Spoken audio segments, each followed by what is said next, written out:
TikTok, time to rock. Good evening, good morning, good afternoon to everyone who's watching from all over the world. It's your friendly neighborhood philosopher here, D. Wood.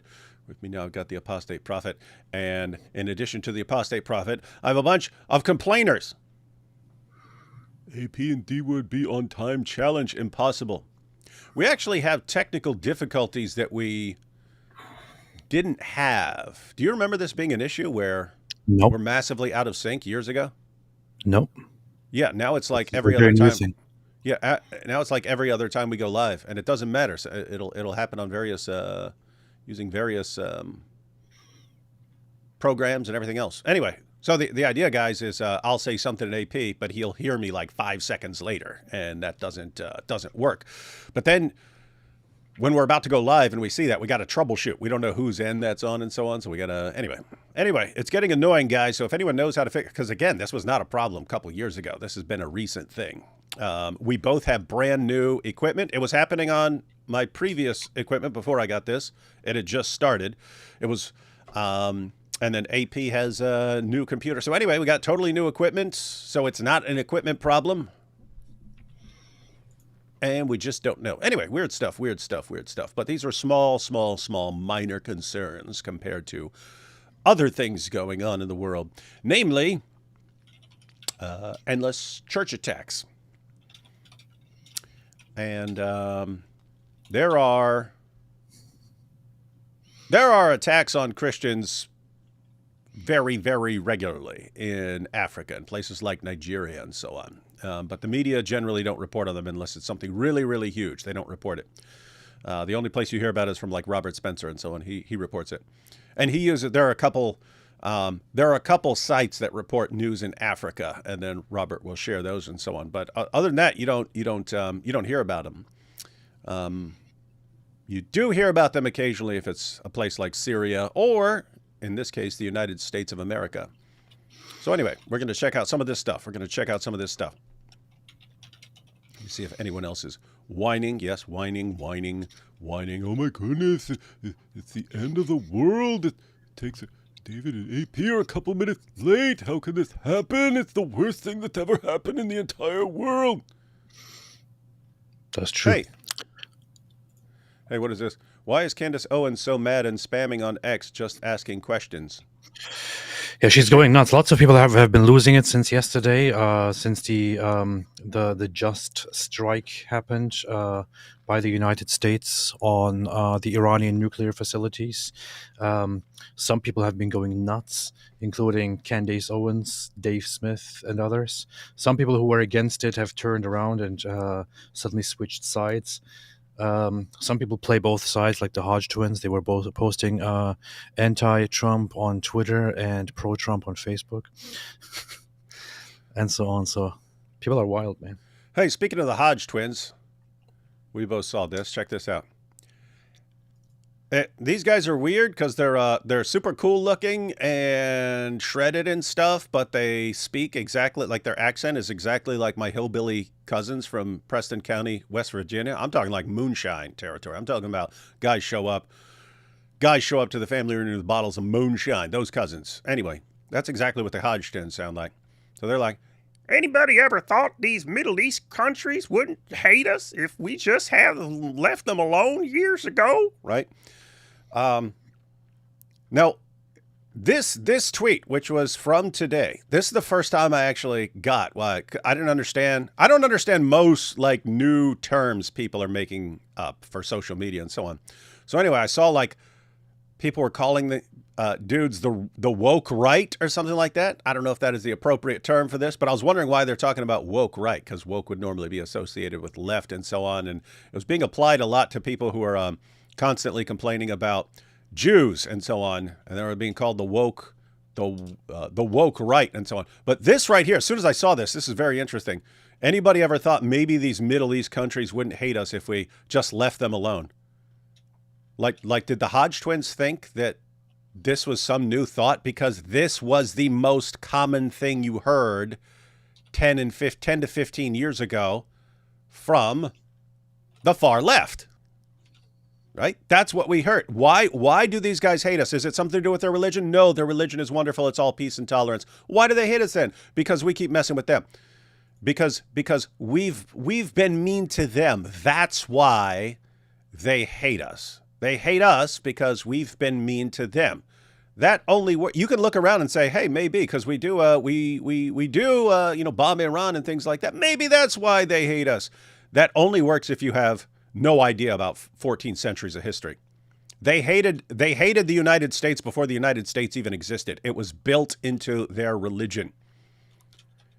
Do you think they were invading Europe in the East, Eastern Europe, Southern Europe, Spain, France? Do you think they were doing that for centuries because they were mad about the United States bombing Iran? Do you think that? Or was there something already there that was before the United States, before bombs, before any of this stuff? Anyway, so now you have, it's just becoming common on the right for certain people. So Hodge Twins, Candace, and so on, they're starting to put out basically Islamic talking points now, and defending Islam. And it's Western nations that are bad. Muslim ideology, Muslim nations are good. This is interesting. Iran is good. Iran is they're the good guys. This is insane, guys. This is insane how this is just flipping real quick. Anyway, so this is the Hodge Twins. Whose fault is all this stuff? Well, it's Western nations' fault. That's why they hate us. See, if we would just stop bombing, this is hilarious. This was what they just tweeted was a condensed version of Obama's Cairo speech from years ago. It's, hey guys, why do they hate us? Because they hate us because we've been mean to them and they feel disrespected. So what are we going to do? We'll go over there and tell them we don't hate them and then we're not going to disrespect them and that we respect their religion and we love their prophet. And we'll do that. And you'll see that their hearts will melt. Their hearts will melt. They'll embrace us. Hostility will end. We'll get a fresh start. So Obama went and gave his Cairo speech. It was the greatest speech you could possibly give in defense of that position. How did things improve? Well, you got ISIS, ladies and gentlemen. They smelled weakness and you got ISIS. And now the Hodge Twins are, oh, why don't we do this? Why don't we try this new thing? Maybe it's our fault. Yeah. I guess you could technically defend that because Islam from the beginning has called for the violent subjugation of the entire world. And has claimed, look it up, Hodge Twins, if you like, Surah 3, verse 110, Muslims are the best of peoples ever raised up for mankind. Then Surah 98, verse 6, Jews and Christians are the worst of creatures. You'll agree with the part about the Jews, won't you? So you're in half agreement with them already, guys. But anyway, Muslims are supposed to be up here. Jews and Christians are supposed to be down here. Everyone else is like even worse off than Jews and Christians. So Hindus, atheists would even be in a worse spot than Jews and Christians. But anyway, who's supposed to be dominant right now? You're talking 14 centuries later. Who's supposed to be dominating the world? Who's supposed to be in control? Muslims. Who's supposed to be subjugated and humiliated and coming and handing them jizya? Jews and Christians. And they're looking at the world and going, why are Jews and Christians more powerful than us? And it's enraging them. So technically, you could say it's got something to do with us. We refuse to be subjugated as the Muslim sources say we're supposed to. The Muslim sources say that we are supposed to be subjugated right now. We're supposed to be inferior, humiliated, subjugated, degraded, groveling before them, handing them money, and we get punched as we're delivering them the tribute money. That's what we're supposed to be doing. They're looking around the world going, it's not. They're not going along with the plan. These Jews and Christians and other people, they're not going along with the plan. What's going on here? And it enrages them. So technically, you could say, yeah, it's our fault for not being subjugated. But anyway, this is the new online right. I can't even say the right because I don't think most people on the right think like this. But this is becoming, here's the thing, they're becoming more and more popular with this nonsense. This nonsense is spreading rapidly. Interesting stuff. It's going to be fun to watch. Yo, AP. I'm thinking with people saying all this stupid stuff, we should be posting videos that are along the lines of what the Hodge Twins need to learn about Islam. That's like one. Oh yeah. What Matt Walsh needs to learn about Iran, right? Yeah. This is no disrespect towards Matt Walsh. Sometimes people talk about things they have no idea what they're talking about, but it is very common. We've addressed this already many times, but people still don't get the point that Iran is a different kind of country. It's built into people's minds right now. Regime change doesn't work, guys. Every well-functioning government, pretty much on the planet, is the result of having a regime change at some point, right? Unless you've had the exact same regime for forever, then you've probably had a regime change at some point. Guess what? Some regime changes lead to a better form of government, and then that lasts. Iran has pretty much the most disastrous regime in the world, completely evil. And so it's an interesting situation. If you're already at the bottom, well, things can kind of only get better with a regime change or stay the same. Anyway. Why Charlie Kirk is wrong about. You see what I'm saying? We could those videos would do well right now because people are looking at the stuff these guys are posting and going, this is idiotic, but not everyone knows how to respond and stuff. And so if we put out some videos, just, okay, here's what you're wrong and here's what you need to know. And then people could share it, man. People could share it. You got that idea? Mm-hmm. It's a pretty based idea. All right, guys. So let's, we've got multiple church attacks today. One clearly a jihadi attack. That's in Syria. And then one people don't know right now. They're thinking mental health problems. So if you saw the news about an attack in Wayne, Michigan, you think, okay, that's not far from Dearborn. Dearborn has a huge Shia population. Shias would be mad about what just happened in Iran. So maybe that's the attack or something like that. So you'd think based on timing that this might have something to do with that. They're describing the attacker as a white male with possible mental problems. Now, keep in mind, you can have Shias who look white and could be described and so on. But the idea, but at the end of the day, you do have people with mental problems who go and attack churches. And you do have just white Americans who it could be someone who has an agenda, a political agenda. So for some reason, or it could just be, it can sometimes be people who are mad at the church for some reason. Like there's been things like that in the past. Don't like what this church stands for and so on. So we're going to go attack it. The creepy thing is it was one of these like vacation Bible school churches. So they basically transformed their church into like summer camp for kids to learn about Christianity and stuff like that. And that's what was attacked. That's what was attacked by some dude. So anyway, matter of fact, let's go ahead and read about this. So AP, don't be blaming Muslims for everything when sometimes it's not. Got that? It always is. All right, so here we have Wayne County police credit staffers for stopping gunmen at Wayne County Church. They prevented a mass shooting. Yes, they did. They were actually trained. And in fact, it was because, I don't even know if that was in this article. I read a couple of things about this before we went live. But this church, because of shootings years ago, actually made sure they had security in place. Made sure that people were trained to deal with the problem, made sure they had security and so on. So smart, because someone was coming in there with the intention of gunning down a bunch of kids, which is bad.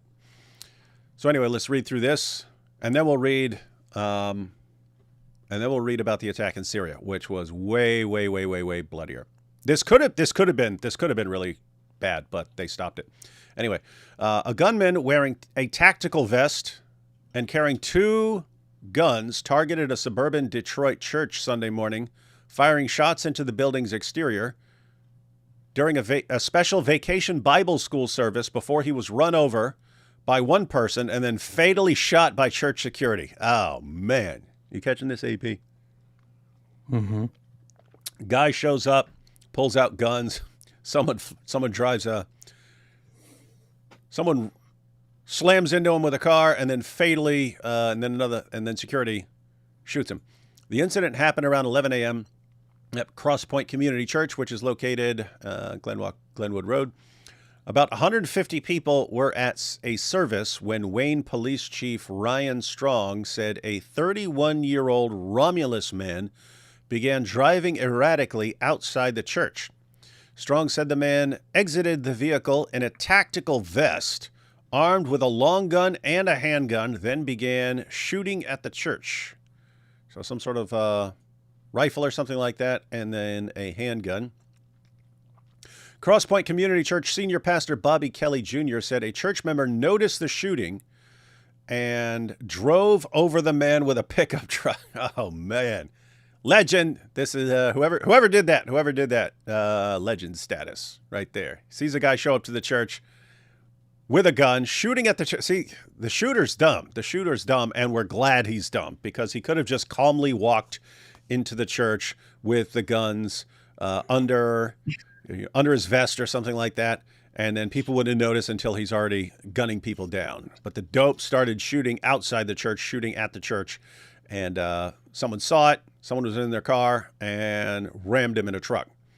He was run over by one of our church members who saw this happening when he was coming into church, Kelly said, which gave security time to fire back. So someone hit him with the car, and that gave security time to get him. Strong said two church members then shot at the gunman, killing him. So, wow. So you got someone hit him with the car, security fires back, and two church members shoot him. Wow. That was a well-equipped church. And that could have very easily been an ill-equipped church, and lots of people would be dead right now. We are grateful for the quick actions of the church's staff members who undoubtedly saved many lives and prevented a large-scale mass shooting, Strong said. I would add that the church parishioners and staff members were trained in responding to emergency situations, which also saved lives.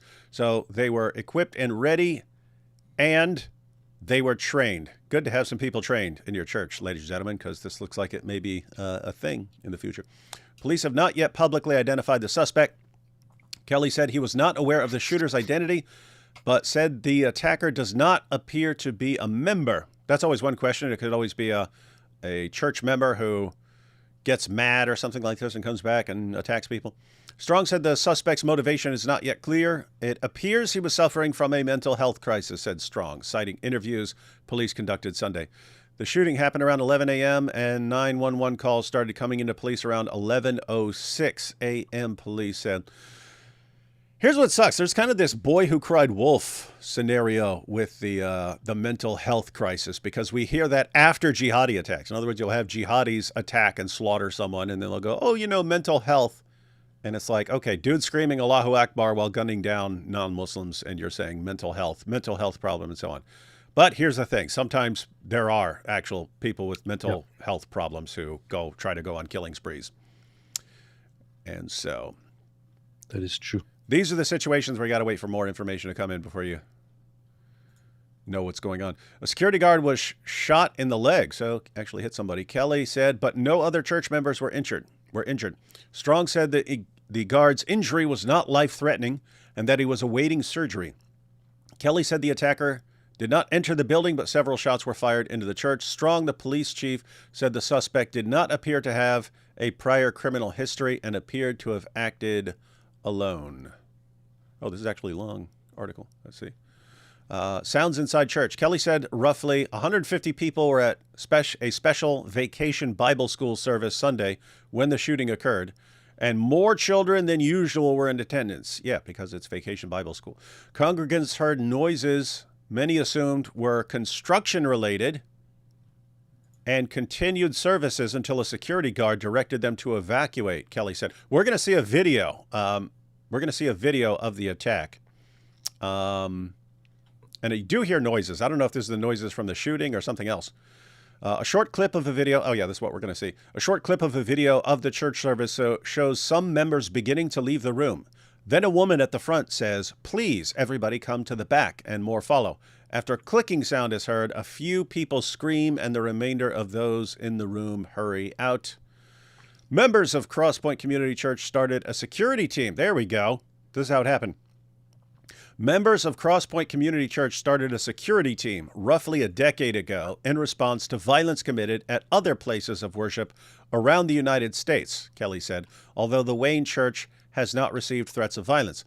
We are sitting ducks to someone who wants to come and do harm, Kelly said. Kelly said the children in attendance Sunday were doing good and that members were coming together to support one another. We will be convening our leadership to put a formal plan in place for the aftermath, Kelly said. Well, it's cool because you don't have a lot of aftermath because you guys did a good job, did a bang-up job. This could have been anybody. Police tape blocked access to the church Sunday afternoon where a white pickup was parked with the top popped. At least 10 police vehicles from Michigan State Police, the Wayne County Sheriff's Office, and Wayne and Dearborn Police parked in front of the church, as well as at least one ambulance and one fire truck. Let's see, anything else interesting here?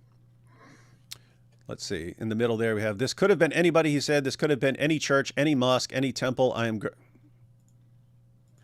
grateful they were prepared for the worst and were able to stop the worst from happening.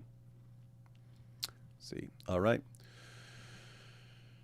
So that's what happened in Michigan today. Again, the main issue was like the timing, that it coincided with the bombing of Iran, which is why you'd think that it had something to do with that, but no suggestion apart from that it had anything to do with Iran. And suspect is being described, shooter is being described as white man with mental health problems.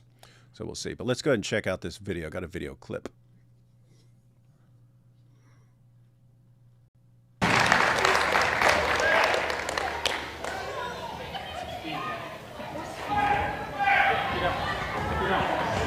Oh.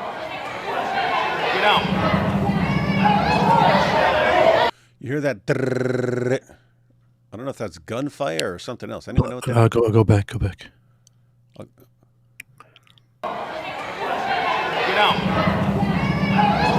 Oh. I don't know what that is.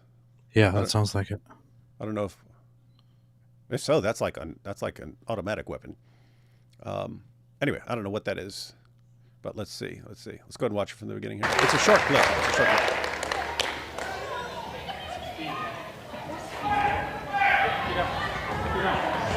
Oh.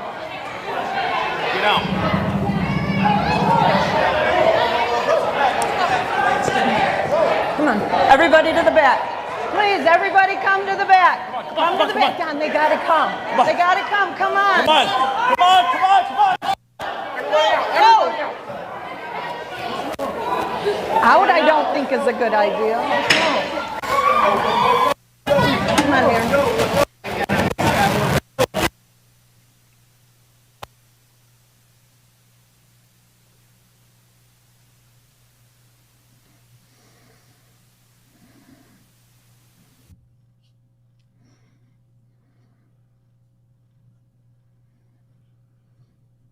Let's watch that one more time. Check out some comments here.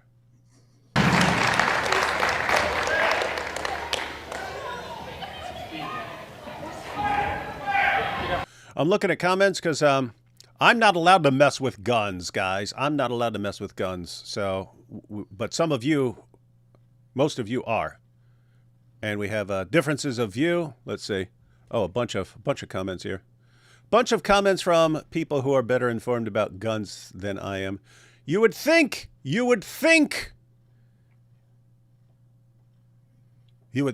Wood would be well informed on guns. But not allowed. Not allowed. Radical Moderate said that's full auto. Now, Radical Moderate, I think, knows about guns. But let's see. Hey, what is this stupid comment? Jane says, respectfully, it doesn't seem very organized. What, telling kids to get out of the room when they don't know what's going on? We're not talking about that. We're saying security is well organized. They had well organized security. The dude didn't even make it into the church before they had killed him. I'd say that's pretty darn well organized security. If you're complaining that kids at Vacation Bible School are not well organized, I think that's pretty darn, I think they were pretty well organized too. They heard it and within, what, 20 seconds they're out of the room? That's pretty darn good. What were you expecting? They like magically disappear? Quit criticizing people for dumb reasons. Anyway, Let's check out some of these other comments. So someone here, I Kelt says that's the gun. I'm saying because we've got some different views here about what that sound was.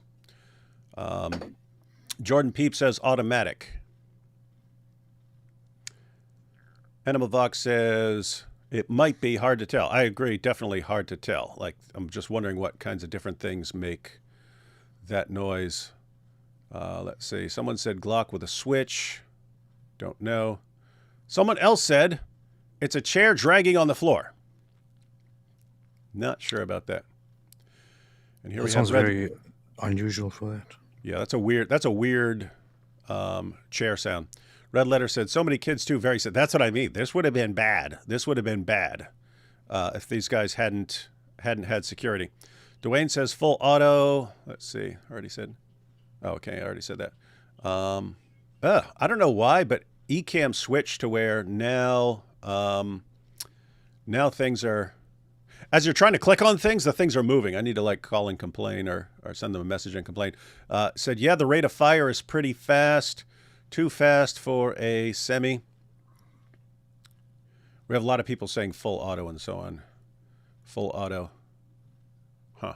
All right. So all of you guys, pretty much everyone in here is more informed on guns like this than I am. Those sound like bumped 22s or a handgun. Okay. Seems like the people who know about guns are saying that sounded like a gun. All right, we'll check it out. One more. We'll check it out. Let me back this up a little. All right, here we go.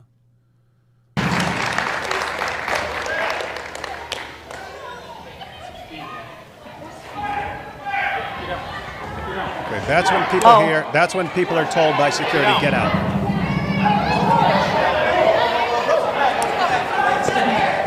Come on, everybody to the back. Please, everybody come to the back. Come to the back. Don, they gotta come. They gotta come. Come on. Come on. Go. Out, I don't think is a good idea. Come on here. You could kind of hear another shot and then people scream, but I think that was when security. I think that was from security. But yeah, I look at it. This is 30 seconds into when someone yelled get out. So 30 seconds and there's one older guy there. The kids are gone. That's pretty decent. That's pretty good reaction time there.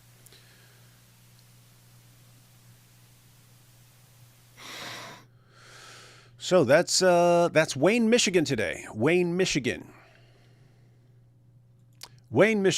But there was a much worse situation. And here's what's rough.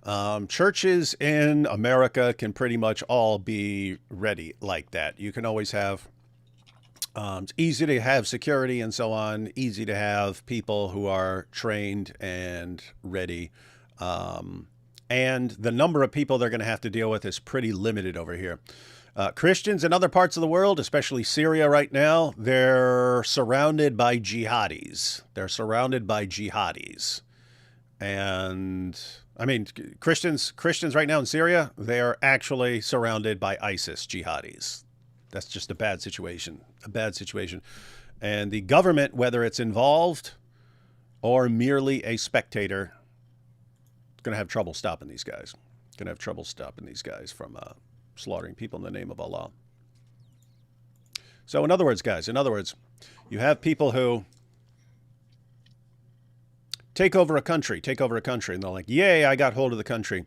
If you're an ISIS jihadi, it's, ooh, I just got an awesome opportunity to kill lots of people from different groups. So get ready for more of this, guys. Sucks, but that's reality. Let's take some super chats. Because a bunch of people are commenting on what's happened today. So we'll check this out, and then we'll check out go through the attack in Syria today. Let's see. Stephen M., you see the curse of Allah. Yeah, you could say that about our technical difficulties that we always have now. That would be funny. You're both well worth the wait. That's true. I agree. Okay. The heartbreak is real whenever any of these stories happen. Christ promised us pain as well as victory. Maranatha. Streaming on time is my jihad. What's yours? It is a struggle. Syrian Christians are OGs. A bunch of Christians took to the streets in Syria chanting things like Christians aren't afraid of death and rang church bells so jihadis know Christians are there. Dang. You hear that, AP? Mm-hmm. I do. That's weird. Because aren't those Christians there Orthodox? Yeah, mostly, yes. Most people think of Orthodox Christians as like too weak and fragile and not based. But here Apostate of Allah is saying, by the way, guys, I was joking. Orthodox Christians have a reputation of being tough and strong. But anyway, Apostate of Allah said here, Syrian Christians are OGs. A bunch of Christians took to the streets in Syria chanting things like Christians aren't afraid of death, rang church bells. So jihadis know Christians are there. So they're out there. Yeah, we're here. Here's the bells, jihadis. That's badass, guys. That's badass. What? So the demographics are, just looking it up. It was actually difficult to tell right now. What the heck? The latest demographics? Hey, hold up a second. I want to look this up right now. Religion, ethnicity. This is kind of funny. There's very little information on the Christian denominations in Syria. It seems like there's some very old data from 1956 for some reason. But 1956? Yeah, since then lots of things have probably changed. But it was mostly Eastern Orthodox, followed closely by Oriental Orthodox, followed closely by Catholic Church, and then a very small minority of Protestants and Church of the East. Yeah, so that is old data. Now it would be mostly Protestants. No. Catholic here, my deepest condolences for my Orthodox brothers and sisters who suffered and died for their faith in Christ today. Indeed, they are martyrs. They are indeed. I have to say, as much as it sucks and you want to, we need to take steps to protect our brothers and sisters around the world. If you gotta die, being martyred is a pretty darn good way to die. Getting killed by jihadis in church, you don't want it to happen. But of all the ways I could die, that's not there's nothing dishonorable about that, right? Like there are lots of ways that you could die, and it's stupid, and it's your fault, and it's like shameful or something like that. If you were drunk driving, for instance, and you die drunk driving, it's like, okay, you're an idiot and you should be ashamed, especially if you hit someone else with your car and stuff like that. So there are dishonorable ways to die. Dying in a church service, attacked by jihadis, I have to say that is I would not be at all sad about if I went in a church service like that. Don't want it to happen. Want to protect Christians and so on. Let's see. IRGC made sure I wake for your live, so get shekels. Yeah, that's good. Got to get the shekels. I had a Zoom meeting with some Chinese pastors who are part of the underground church. Crazy stories, but my atheist friends told me Christian persecution is just a myth. I have been humiliated. Yeah, it is interesting. You talk to people in the underground church in various places, and they talk about all the stuff that happens, and then you hear from other people, oh, it's just a myth. Good to know. It's crazy stuff. I forget what the statistics are, but it's something like between half and 90%, depending on the study, of Chinese people who convert to Christianity. So people who convert to Christianity and in China. It's something like between 50 and 90%, depending on the study. They converted based on believing they've witnessed some miracle performed in the name of Christ. It's interesting stuff. And you can't say, oh, they're just dumb, they're idiots, they're Asian.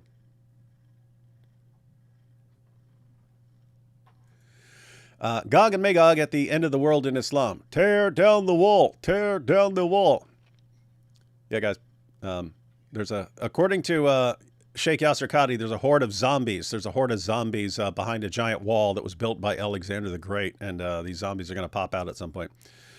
Been working through whether or not a hive mind, as seen in sci-fi, is a good analogy for the Trinity in that a single entity inhabits multiple persons with the same will. Better for non-Muslims, probably. Yeah, probably.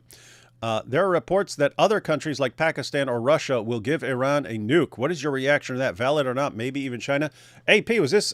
I think I saw it, but it was just on X earlier that Russia now said, oh, since the United States is stopping Iran from building their weapons, then other countries are free to give them some. But I don't know if that was accurate or not. You heard anything about that? I don't really know if that's what they said. I got wind of something like that very briefly, but I don't think that is the direction that they went. But it was basically, so Putin and Russia have been saying for weeks now that there is that America has no right to interfere in any of the programs that Iran is doing. Well, that's false. Too bad. Already did. We're the United States. We're the most powerful nation the world has ever seen. That gives us the right to do whatever we want in the world. And that if America does something, then Russia will take care of it and will hold direct talks and step in and make sure that such a thing can never happen again and so on. But I don't think that they have actually threatened to hand over weapons. And the thing is, so this scenario that Pakistan or Russia would give Iran nukes and help them use it, I don't think it would actually work out. I don't either. I think that would be war right there. If some other nation said, "Here's a nuke to Iran," I think that is like instant war. Like we're also bombing the heck out of everybody. Iran also doesn't have any experience with any of this kind of stuff. Normally, if they want to use something, they would be they would practice. They would experience. They would have trials on that and so on. They haven't done anything. They were only on the path of developing something. The one fear that people had over the last months, over the last weeks, was that when Iran has already threatened that if they are pushed, they will build a nuclear weapon, and then they were basically forcing everyone to push them. That if they are pushed, that if they are bombed and bombarded right now, they might use their underground facilities to quickly develop a nuclear weapon and go on a fast track to do that and somehow try to use it. And the likelihood of them trying to do it would actually be kind of moderate, although the chance of them using it and being successful with it would be moderate to low. But that was one of those fears, and this is why Israel has been keeping them under fire. And America eventually came in and bombed the heck out of the facilities. And I guess they don't have really the chance to do that anymore. But yeah, I don't think that anybody can step in and actually do anything about this. There's also what we have seen over the last several years and over the last several months is, prior to this, for 2 decades or so, I and many others heard repeatedly this whole thing, oh, if a world war starts, then Russia might win and might crush the United States because Russia is actually very, very big and strong and has lots of people and lots of inventory and equipment. Look what happened, man. They can barely take care of their own problem right now, let alone jump into a different conflict. Iran is the Islamic regime of Iran is on their knees, just like Muhammad was on his knees. China doesn't want to step into any conflict. China is afraid that if they step into a military conflict, they might get completely derailed and their economy might collapse. This is just, and we once again have the superiority of the West proven right before our eyes, and the big bad Russia can do nothing about it. They have been threatening and chest thumping, and they can do nothing about it, as the West is currently just dominating them, as Israel is dominating the Islamic regime of Iran. So I don't think there's much to be afraid of in terms of a world war, a larger conflict, or anything like that. But I think that a very important thing that the West, that America and Israel should help do, is to shoot down and to take down the Islamic regime as soon as possible in order to make sure that that they prevent any attempt to even have an escalation of war and hand power over to the people of Iran. Inshallah. I think that would be the instant result, right? Like if this became a believable thing that some other nation, Pakistan or China or Russia or something like that, were going to provide Iran with nuclear weapons or something like that, I think that would be instant regime change. It would be like, okay, now we are changing the regime because we don't want anyone receiving any nuclear weapons, and so we're going to make sure that's never even a possible thing. Yep. So, all right. Let's see. The woke right is anyone on the right who uses the same left-wing tactic. Okay, someone's explaining it to me here. Who uses the same left-wing tactic of oppressor-oppressed critical theory to argue their point. So, okay, so would this qualify here? This, the reason they don't like us is because we're oppressing them, and we're the oppressors, and they're the oppressed, and therefore they're not wrong. And is that why they could be called woke right at this point? Maybe. That seems reasonable. Seems like what they're doing.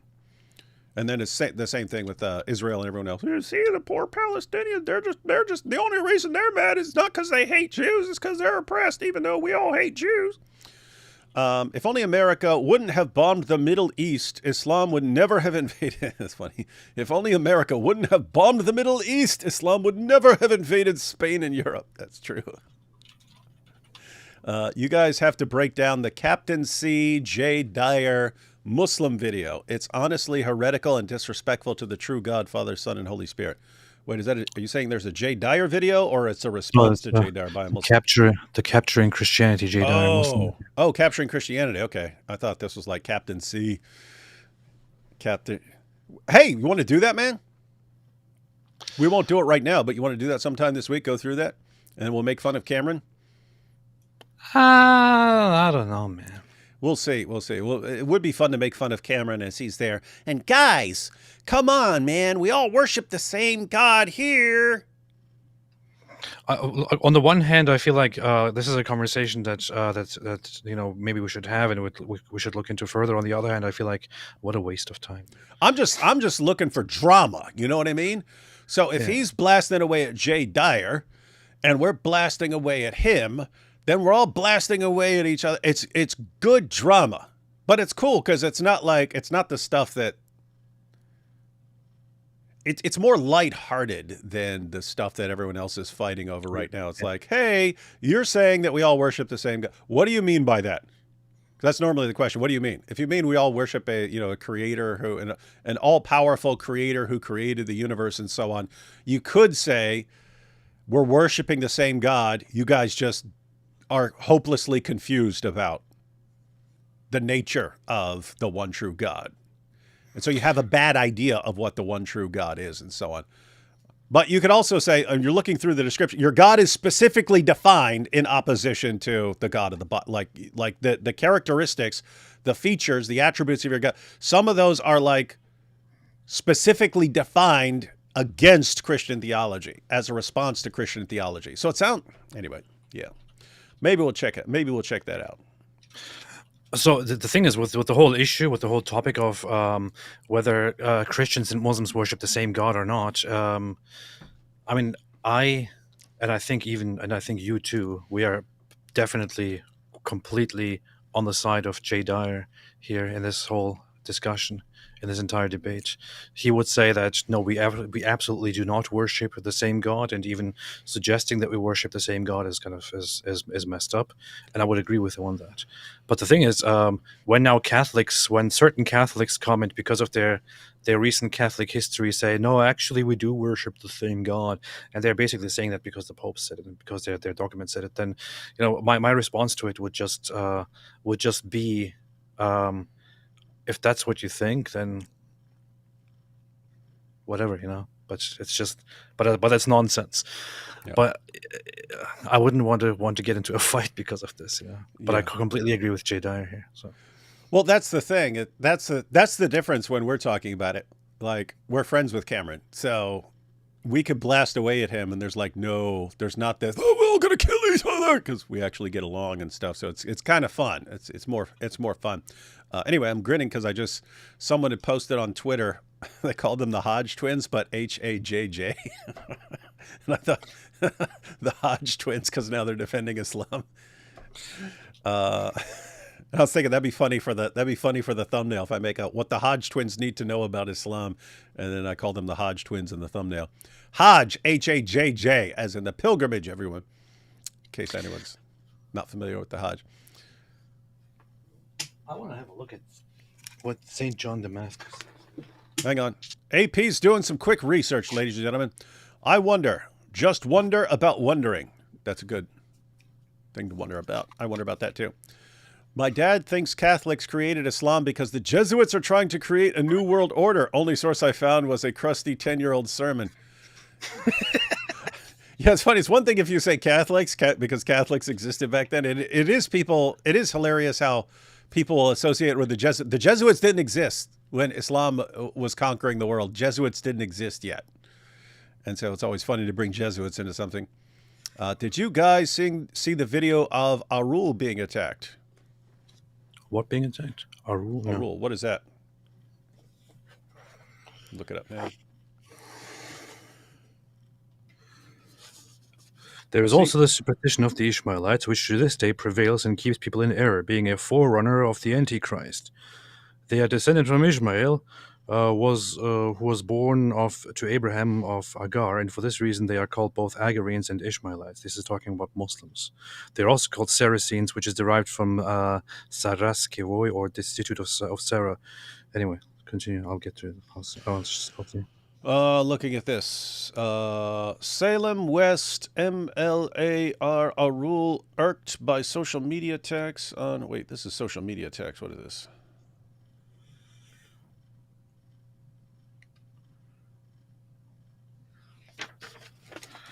Arul being attacked.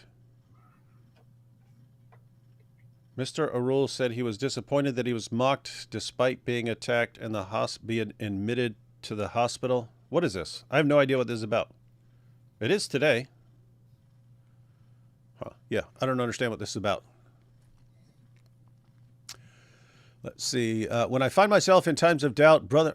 When I find myself in times of doubt, Brother Mojab comes to me, shouting lies of Dawa. Let us see. Should be, you see, this is the proof. Has Mossab Yusuf Hassan reacted to Iran attacks? I haven't checked. You want to check on that, AD? Have you done with that little? He did. I mean, he said he posted a little bit on Twitter. I'm guessing basically, he would be big fan. Yeah, pretty much, basically. Alhamdulillah. IRGC has had their balls ripped off by Jews and B2s. Jews and B2s. That sounds like a song for you to write, AP. About who's coming after Iran. Jews and B2s. Do you know what that sounds like? Do you know what that sounds like? Do you know what that smells like? They beat me in the desert. Notice news don't react as much when Christians are unalive, but the whole world panics when a Jew or Muslim is unalive. I have to say, if this had been a mosque attack, it would be international news for not just for the next 50 years, but every future attack that Muslims launch, it would be, but look, here Muslims were attacked. So you see, everyone has their radicals. That's how it would, that's what it would be. Do you recall anything like that happening in a mosque in U.S. or UK or something? I guess you're asking, when do we see these attacks? Because the newspaper said this could have been anywhere. This could have been in a church or a mosque or a temple. It's like, yeah, when do you see this in a mosque? There's been tons of church attacks. Very rare to have a mosque attack. And usually when you do hear about a mosque attack, like in Pakistan or something, it's a rival Muslim group attacking that mosque. What are you saying, AP? Are you still looking up John of Damascus? Yeah, I think Saint John of Damascus doesn't take any clear position on whether they do or do not, but he basically says that the Muslims accuse us of polytheism because they do not believe in the true God, or Jesus Christ, and the Father and Son and Holy Spirit, and so on. So he basically implies that they don't believe in the same God. That's what he's saying. But I find some of the things that he says here very funny. Um, he also made it legal to put away whichever wife one might wish, and should once a wish to take to take oneself another in the same way. Muhammad had a friend named Zayd. This man had a beautiful wife with whom Muhammad fell in love. Once, when they were sitting together, Muhammad said, "Oh, by the way, God has commanded me to take your wife." The other answered, "You're an apostle. Do as God has told you and take my wife." But rather, to tell the story over from the beginning, he said to him, "God has given me the command that you put away your wife," and so on. So he's kind of referencing some of the really messed up things Yeah, in Islam that's pretty funny. in some ways. It's That's cool. pretty funny. We had a follow up here from Ida that the in US or UK or something. That was a typo. He says, or in UK, I mean, correcting the last super chat. Yeah. I can't recall anything like that. May have been attacks like that, but and the only mosque attacks I can think of were by other Muslim groups at some point. I bet if my atheist friend saw that church shooting, he would say that was obviously AI. We have all been humiliated.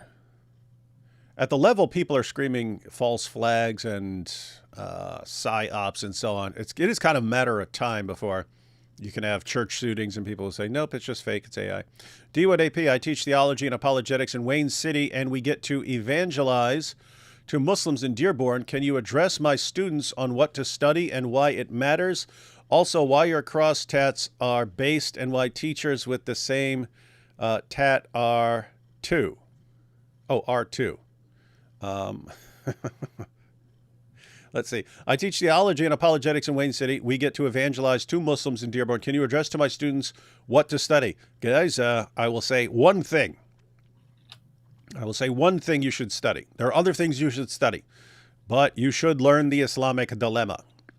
Look up the Islamic Dilemma. Learn it well. If you learn it, you'll be effective in like 95% of your conversations with Muslims. If you learn it well, you will be effective in 100% of your conversations with Muslims. So learn the Islamic Dilemma. That's basically for anyone who's never heard of that before, in which case I have no idea where you've been. But the Quran affirms, almost every Muslim you run into thinks the Quran says the Bible's been corrupted. Wrong. False. It's a lie. It's a myth. The Quran affirms the inspiration, the preservation, and the authority of the Jewish and Christian scriptures, and yet contradicts them on basic doctrines. This gives rise to a dilemma. The dilemma is, and different people formulate the dilemma in different ways, but the way I put it is basically two possibilities. Either we have the inspired, preserved, authoritative Word of God, or we don't. I'm talking about what Christians have. If we have the inspired, preserved, authoritative Word of God, Islam is false because Islam contradicts what we have on basic doctrines. So that's one possibility. The other possibility is if we don't have the inspired, preserved, authoritative Word of God, Islam is still false because Islam affirms the inspiration, the preservation, and the authority of our scriptures. So teach the children that. And I just have to say, if Christians in general, if that became normal to teach Christians that, dawah would be finished forever, just by that alone. I must say, I have lots of ideas for arguments, lots of specific discussions against Islam. But I have to say, so from everything that I have experienced and seen over the years, so David's Islamic Dilemma and the Islamic Dilemma in general is, I would say, the singular strongest argument against Islam. So I would definitely agree on that a million times and advise learning the Islamic Dilemma and bringing it to Muslims. They have no response to it, and it is absolutely crushing to their Islamic faith. And not only is it crushing to their Islamic faith, it also directly strengthens the Bible and strengthens Christianity. So. Yeah, and so there are other arguments that are useful and helpful, responding to dawah arguments and then defending against various objections to Christianity and moral problems with Muhammad. The awesome thing about the Islamic Dilemma, there are multiple awesome things. One, it's absolutely devastating. It, like the entire religion just self-destructs with one argument. So one argument does it all. Two, it's something that's always going to come up in a discussion with Muslims, right? In other words, they're going to bring it up. You don't have to launch out with the Islamic dilemma. You don't have to go up and say, hey, I've got a dilemma for you, right? You can just start having any conversation with Muslims. The moment you start talking about Jesus' death or his resurrection or his deity, they have to bring up, but your Bible's been corrupted. And then they just open the door, wide open door. So there's that. The point that it's always going to come up in a discussion. So if you're ready for it, you're just waiting for the opportunity for it to come up in a discussion, but it is guaranteed to come up. That, and although there are all kinds of problems with Muhammad, and AP just brought up Muhammad's relationship with Zainab, we have Muhammad's marriage to a prepubescent girl and so on, all these kinds of issues that we use against Muhammad, not everyone is comfortable talking about that stuff. In other words, not everyone wants to be in a discussion with a Muslim on the street talking about Muhammad having sex with a prepubescent girl or something like that. So they're not comfortable talking about that. And they don't want to be attacked, and they don't want to hurt the Muslims' feelings or something like that. So there are people like that. So that's what's great about the Islamic dilemma. You're not on any sort of you're not dealing with any sensitive topic that some people might not want to talk about. Because most people are like, I don't want to talk about a guy having sex with a little girl. It's just, I don't even want to talk about that. Anyway, so Islamic dilemma all the way. It's awesome in multiple ways. Let's see. Wayne is only about 20 minutes from Dearborn. Yeah, I still have no reason to think that this attack has anything to do with Dearborn. It could. The timing is the only thing that has any connection so far. But other than that, police are describing as the attacker as white male with mental problems. Well, you could say the same thing about Muslim converts. So. I know. I've said that, and I've said it's more common in Europe. But after every terrorist attack with some guy screaming Allahu Akbar, they say, and the guy has mental problems, and then they send the guy to a mental hospital. And by the way, that's part of the danger of all this stuff, which is now being propagated by the Hodge Twins, that Islam is actually a religion of peace and tolerance.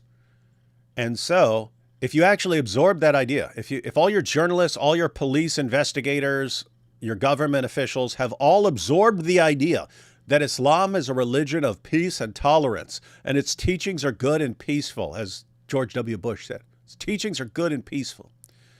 Then if someone says, I'm going to kill in the name of this, and you think, the person obviously has mental problems. He obviously has mental problems. Why? Because you've absorbed the stupid idea that this is all about peace. And therefore, anyone who sees something else, it's got to be a mental problem. You got to be delusional or something like that. Because there's no way you would read, fight those who do not believe in Allah and think it means what it says.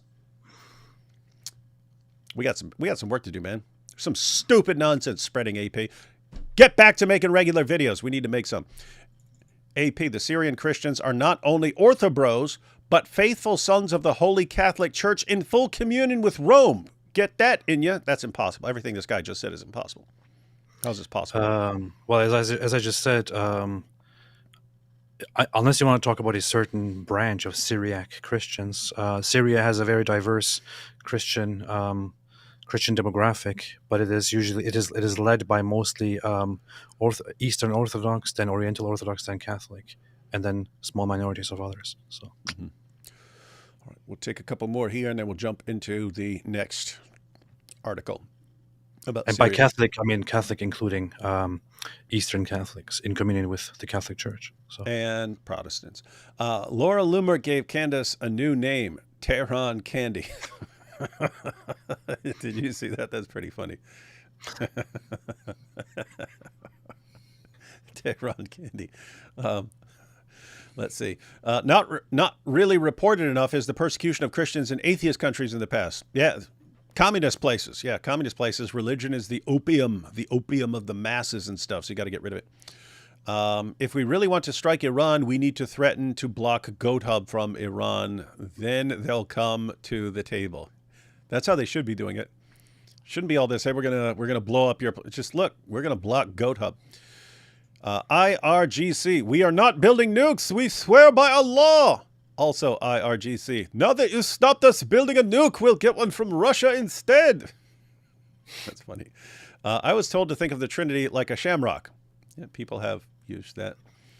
Soon Israel, keep in mind, guys, most analogies, you always want to, whenever you're using an analogy, you want to say, I'm not saying that this is like the Trinity in a bunch of different ways or significantly. This is usually examples, analogies are just our responses to the objection, how can God be one in one way and more than one in another way? And so you come up with different ways of saying, here's something that's one in one way and more than one in another way. And so just clarify that, because you don't want to think that you're trying to show more than you're actually trying to show. Soon Israel and Iran will bow down to Christ. Everyone's going to bow to Christ. Yes. The entire world. Everyone will bow to the Messiah. Knows too much, says Trump. Iran, no to uranium, have some zutanium. Trump, Iran, no to uranium, instead have some zutanium. It'd be cool if someone actually said that, like someone in a position of authority. Start drama in the Christian Ummah. That's what we do. That's what we do. And that's why Cameron is about to get schooled. My lady showed Goldie Gamara's tweet about Reza Pahlavi conference half an hour ago. Goldie is based. Who's my lady? His lady. Yes. Oh, okay. I thought there's some channel called My Lady or something like that. Goldie is super based, and I think she needs more platform by people. For some reason, she sticks to just. You were on that X thing with her a couple days ago, right? On Iran. Yeah. Why don't you have her on your show, man? Have you had her on your show yet? That's what we were going to do the other day, and then she canceled and said, "I have to stick to the spaces right now. There are lots of Iranians connecting and so on." I was like, "Okay, fine." So yeah, smart. Okay, here we have. Okay, as far as Arul being attacked, he was jumped by a gang of Muslims. Oh, Manchester. I thought this was something in like India or something like that. Arul, he was jumped by a gang of Muslims in Manchester. First, most recent video on Operation Stephen YouTube channel. I just looked it up. So there is some Christian guy who was preaching and who was jumped by a bunch of Muslims running away. I couldn't really follow the whole thing, but I have to check it out later more. Yeah, we will check that out. We'll check that out. That would be kind of crazy. UK, Manchester, man. Manchester. Gabriel says, saying Muslims and Christians worship the same God is like saying Muslims believe in God. Okay, now what? When you get into the details, what's the point? May God help the church. Yep.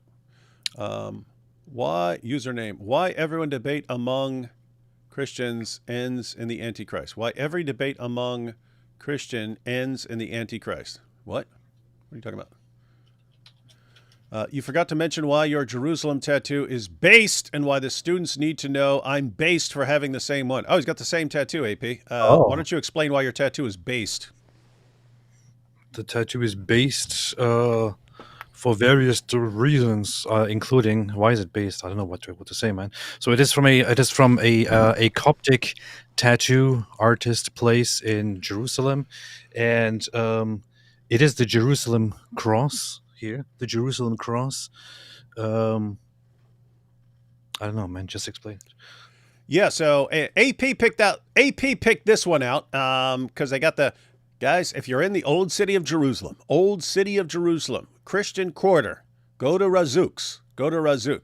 We kind of went there by accident because we were renting a room, and we were renting a little apartment while we were there, and it came up as Razuk's, and so I looked it up. I was like, "Hey, wait a minute! Is this a Muslim spot, or what is this? Is this Muslim? Is this some Arab Christian something going?" Anyway, I looked it up because I was wondering what who we're gonna meet when we were there. And then it turns out the apartment we rent used to be Razuk's tattoo shop and so on.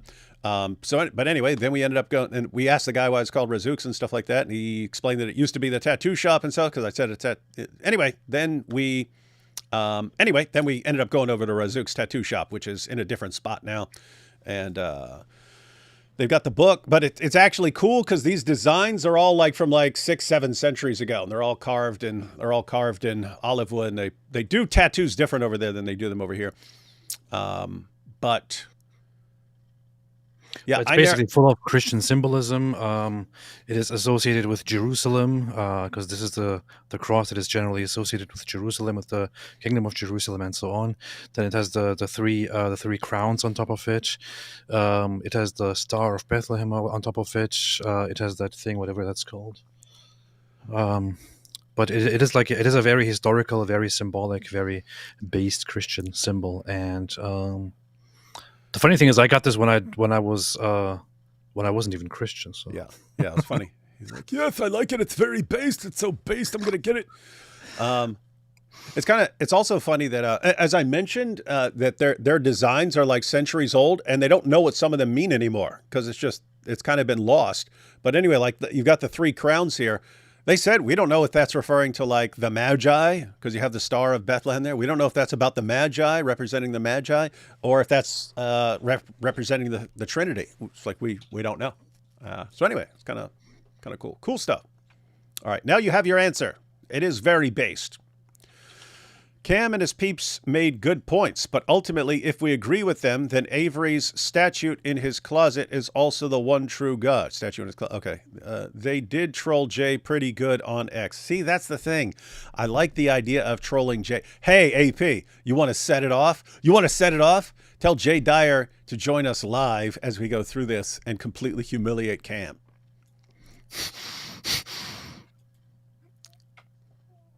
That would be base, man. If the attacker is a ginger, guaranteed Mohammedan attack. That would be true. That would be true. Every ginger is a jihadi waiting to happen. Quran itself is not a miracle, fails its own standard. That's true.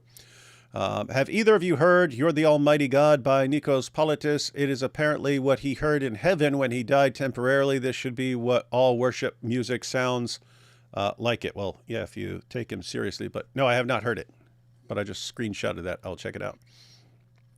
Mojab, when I find myself late to the mosque, Satan comes. Oh, when I find myself late to the mosque, Satan comes to me, whispering golden showers. Satan peace, Satan peace, Satan peace, urinating in my ear. Satan peace. Okay, I think we got that.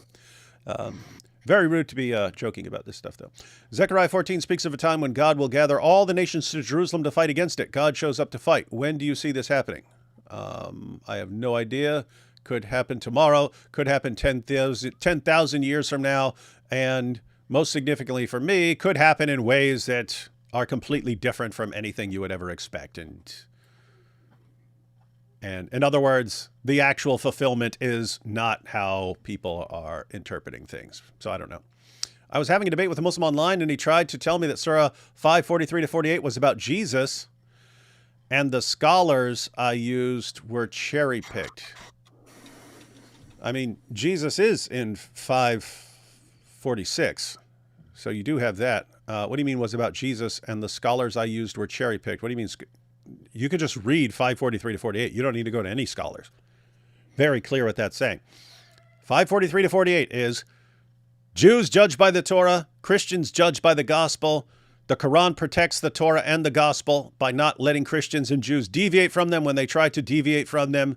And Allah wants there to be different communities with different teachings so that they all compete with each other in good works. What's this mean? The Torah is still as good as gold. That's what Christians are supposed to judge by. The Injil, that's what Jews are supposed to judge by. The Injil, the gospel, is as good as gold. It's what Christians are supposed to judge by. Muslims are supposed to judge by the Quran. And any other differences, you wait for the judgment. Why is this relevant? It's completely different from what Muslims say. Namely, all your former books are corrupted and everyone just needs to believe in the Quran right now. It's absolutely not the message of the Quran. Someone needs to go to get Trump to reference Al-Zut. If anyone could get Donald Trump to reference Al-Zut, name your reward. I'll do it. That's a good-looking parking lot. Oh, wait, sorry. Hi, Iranian nuclear facility. Yeah, it's a good parking lot now. Islamic State just soup said bombed a Greek Orthodox church in Syria, 22 casualties. Yeah, we're about to look at that. But people keep sending super chats. You know, apparently Glenn Greenwald is involved in extortion scam.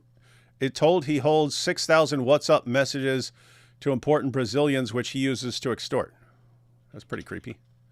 I still don't know much about Glenn Greenwald. I've seen the name a ton of times. I don't know anything about him. Between Iran and America, Iran is the GOAT. Yeah, sure are. They hate us because they ain't us. The interview. That's true. Almost got through these. Friends in Norway said they're advanced and enlightened without religion, but they're all depressed hedonists, praying they reconcile with Christ. It's also this little side issue of, hey, we're all happy atheists up here, and for some reason they can't stop inviting Islam in fast enough. It's an iron dome above on the tattoo. Oh, that's funny. You got the iron dome. He's calling this calling that the Iron Dome over it. That's funny. All right, guys. Thank you for all the distractions. Now we can get to the topic we're here to address. All right, AP, ready for this? I don't want to show. Now, this one, ladies and gentlemen, there are pictures of inside the church, and it's splattered with blood. I don't want to... there's a good chance I would get age restricted and that people would not be able to see this unless they're logged in, and adults and so on. So I'm going to avoid sharing any pictures, but we will check out this article. You ready, AP? Mm-hmm. All right. So what we have, suicide bomber kills at least 22 in Greek Orthodox church in Syria during divine liturgy. You guys always keep your eyes on the numbers, 22, because dozens more were injured, and usually the casualty number goes up because some people don't make it in the hospital and so on. But as of this article being released, it was 22 casualties. Douala, Syria. Apostate Prophet News. A suicide bomber in Syria opened fire, then detonated an explosive vest. Hey, there's something cool. I think, is it in this article? Again, I read a couple right before we went live, but one of these says the guys charged him. The church charged him, which is based. Anyway, a suicide bomber in Syria opened fire, then detonated an explosive vest inside a Greek Orthodox church filled with people praying on Sunday, killing at least 22 and wounding 63 others, state media reported. So came in, gun blazing, then detonated his vest. The attack took place in Douala on the outskirts of Damascus inside the Mar Elias Church, according to state media Sana, citing the health ministry for the toll of dead and wounded. Britain-based War Monitor, the Syrian Observatory for Human Rights, said there were at least 19 people killed and dozens wounded, but did not give exact numbers. Some local media reported that children were among the casualties. Lots of people trying to kill Christian kids today. The attack on the church was the first of its kind in Syria in years, and comes as Damascus. Isn't this interesting? The first of its kind in Syria in years. Why is that? What has changed in Syria? Oh, a bunch of ISIS jihadis took over. Wonder if that has anything to do with this.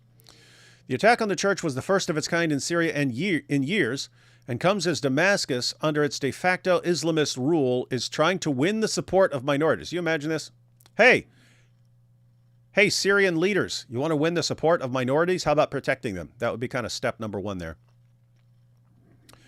Protect them from ISIS jihadis. Oh, wait, you have a bunch of ISIS jihadis in positions of power. How's that going to work? This is what sucks about Syria right now. It's like anything they do, even if they did, anything the leaders do, I would not trust it. Because it's like, are you doing it for show because you're trying to win support while you solidify your power? Or are you actually doing it because you're good leaders? Well, evidence for me would indicate anything you're doing is for show at this point. Why? Because you're a bunch of freaking jihadis. That's why. And I don't trust you. So anyway, as President Ahmad al-Sharaa struggles to exert authority across the country, there have been concerns about the presence of sleeper cells of extremist groups in the war-torn country. No group immediately claimed responsibility Sunday. Syrian Interior Ministry spokesman Nuruddin al-Baba.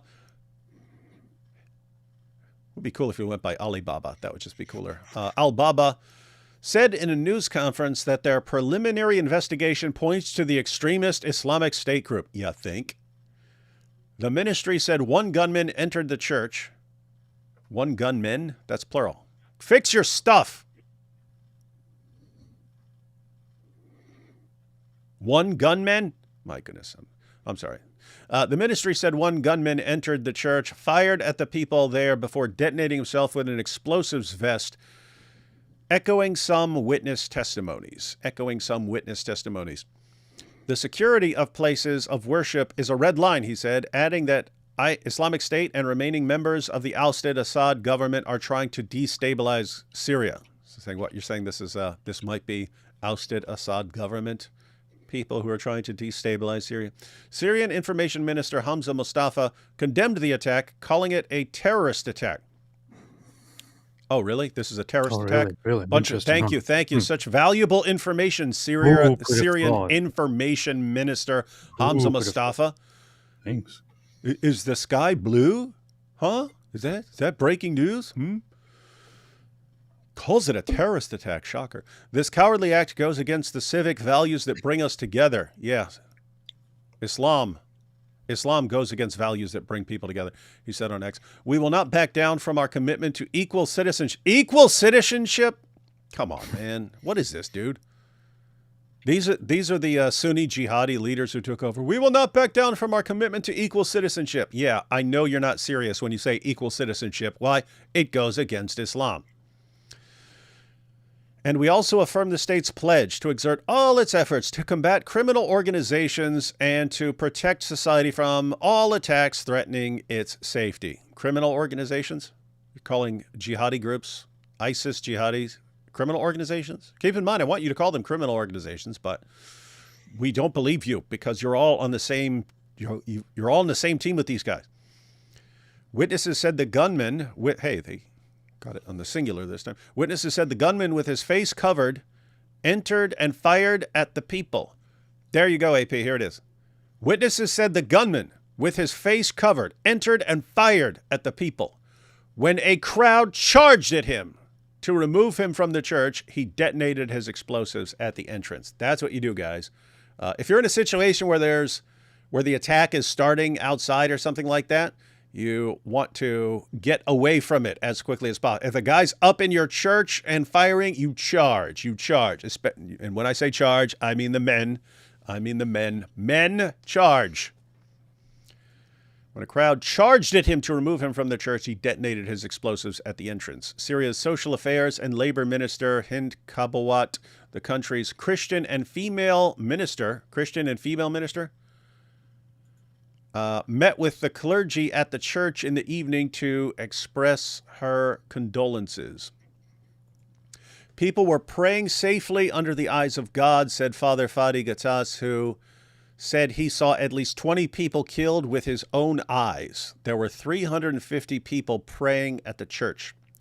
However, Meletius Shahati, a church priest, said there was a second gunman who shot at the church door before the other person detonated himself. Issam Nasser, who was praying at the church, said he saw people blown to bits. We have never held a knife in our lives.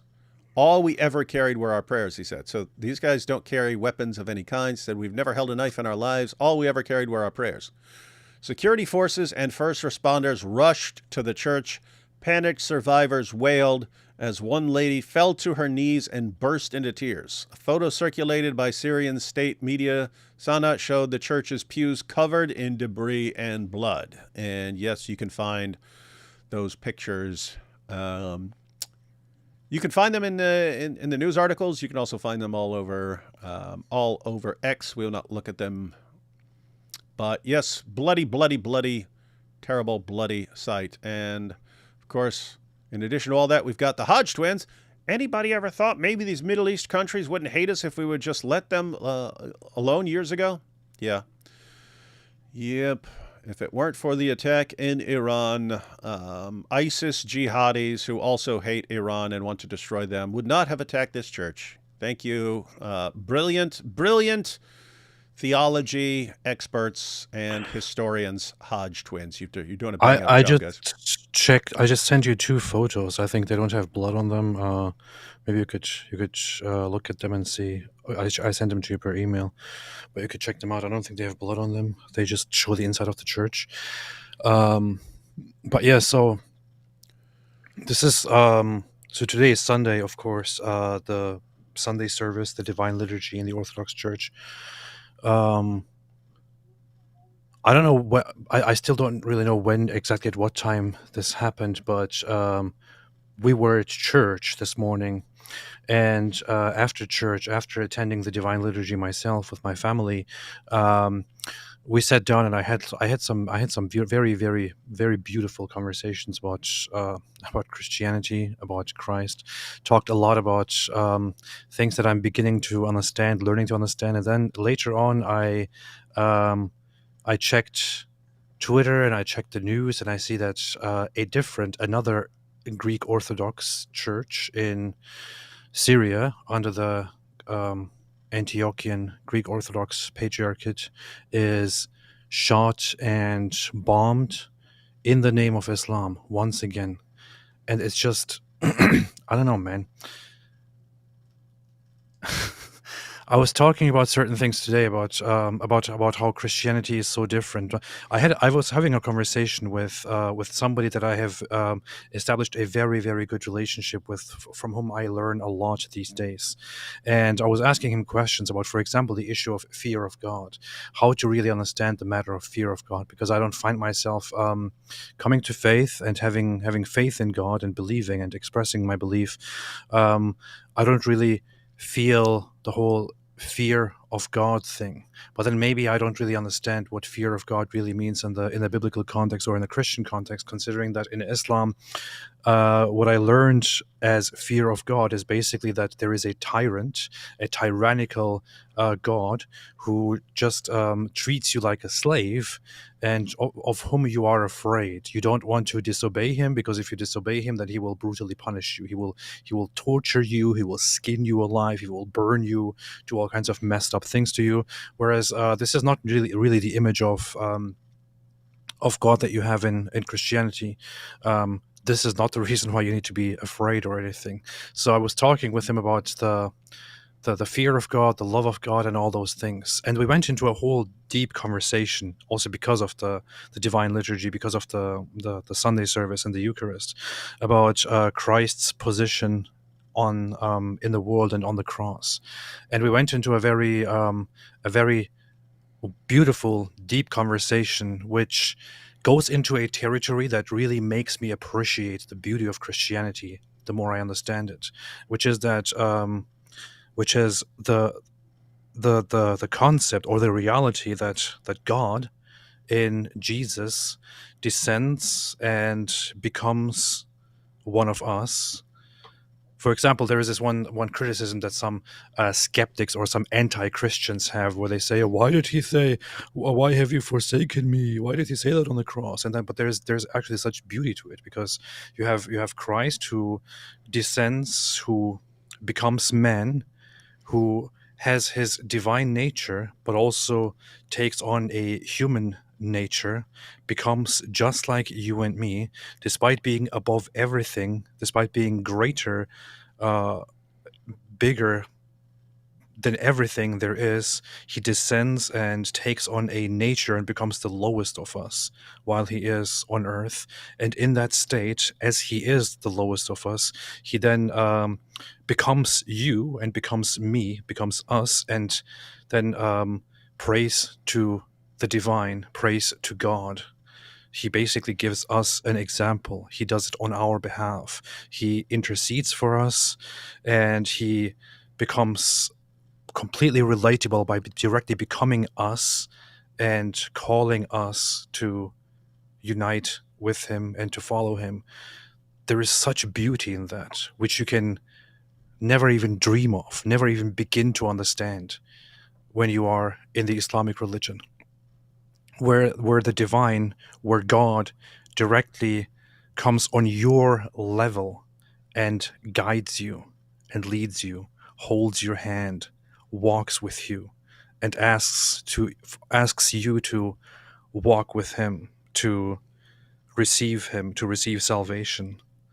There's something so beautiful, something so lovely, so amazing, so absolutely wonderful about it. I didn't understand in the past why this is how it would happen.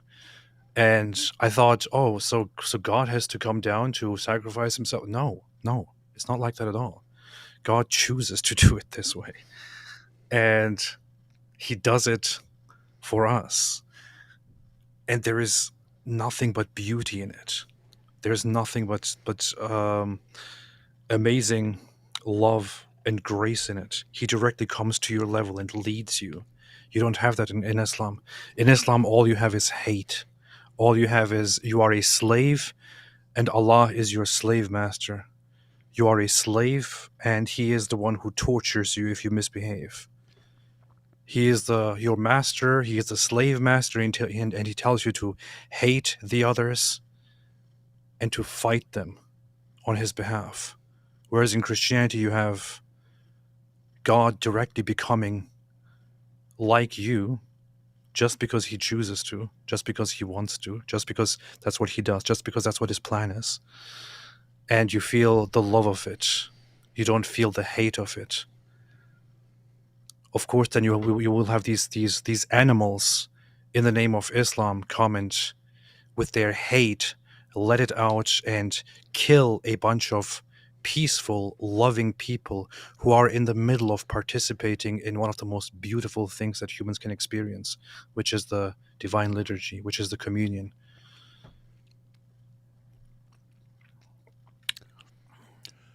Now we have, this ends the segment, Deep Thoughts with AP.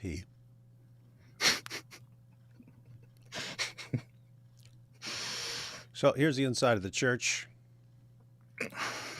You see this, AP? Here is the inside of the church.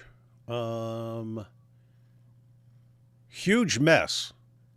And it tells you the explosion would have been pretty big. Lots of stuff knocked down, lots of stuff knocked over, lots of stuff. Say the stuff that's knocked down from the walls and stuff that's knocked over, like pews being knocked aside. You could say, well, that's from people running or something like that.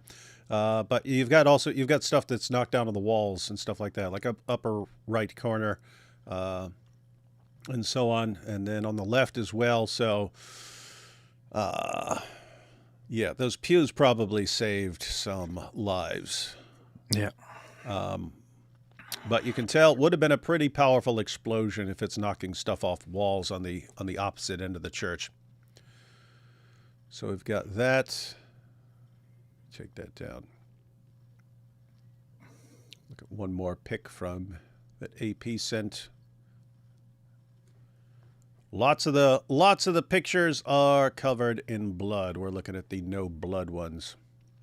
Did you check if there's blood? I think I didn't see any blood on this, but yeah. Yep.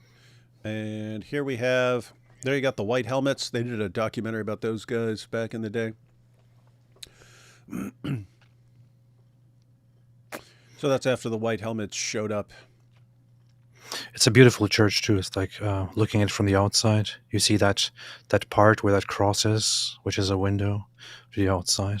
But it's just such a natural way of. That is a cool way of doing cross. it. How does the cross becoming light? Yeah. Why wouldn't every church do that?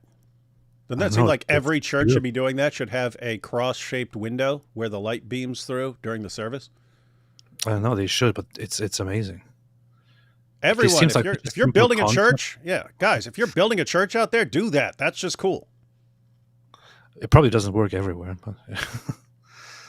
Yeah, but like, why wouldn't it? If you just bought a church building and so on, and now it might not work because you might not have the sun blazing through. The sun could be on the wrong side of the building or something like that. But if you just have light coming through in a window shaped like a cross, seems like it's going to be cool no matter what, man. Mm-hmm. Mm-hmm.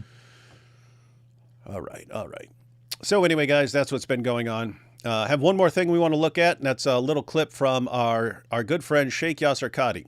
And matter of fact, he responded. He responded to this, and basically, if I recall, he said something like, that's just, I'm talking about Israel, I'm not talking about America, because you don't want to get in trouble in America. But let's see. Yasser Qadi. Do want to be fair and let him respond to the video clip we're about to look at. Where is it? Is he even on Twitter? Yeah, he's on Twitter.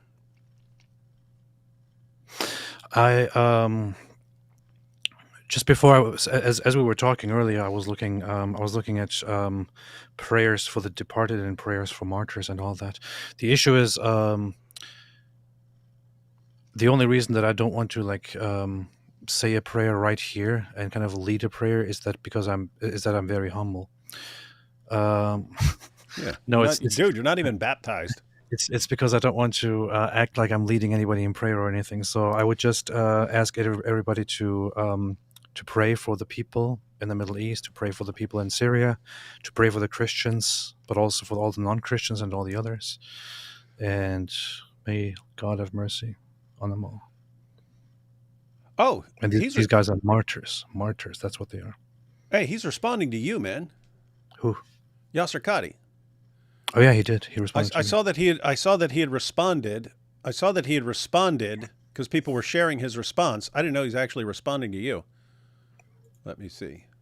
I called him out and he responded to me. We'll actually pull this up. Yasser Qadi. We'll get Yasser Qadi's response, ladies and gentlemen, to AP's heartless and misleading tweet. Where is it? AP's in the big leagues now. Hey, remember what did Yasser? I need to get my soundboard back out because I had that awesome clip of Yasser Qadi calling him an evil, vile, repugnant, whatever, like he went through the thesaurus like a job. Let's see.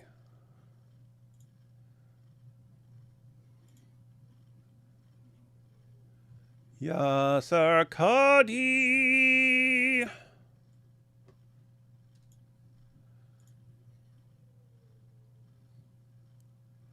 We got Sheikh Yasser Qadi, ladies and gentlemen.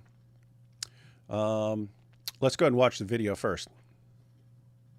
So this is the video where AP used it to horribly misrepresent Sheikh Yasser Qadi. Wallahi, they are not the same. And I say this as somebody who strongly disagrees theologically and politically with the country of Iran. But still, on the one hand, you have Iman, even if it has mistakes. And the other, you have not just kufr, but blatant kufr. Not just average kufr, but the most deviant, arrogant type of kufr that we have not seen for many millennia. This is pharaonic kufr on the one side. No matter whatever mistakes the other side is making, you cannot equate the two. And so, in this current conflict going on, I state unequivocally that yes, while I do not support Iran unconditionally in this conflict, whatever grievances we have, and we have grievances, let us agree to pause them for the time being. I'm not saying ignore. Once things settle down, once things are calm, once we have both eliminated the common enemy. Once we have both eliminated the common enemy. Who is the common enemy? So most people... Who is the common enemy?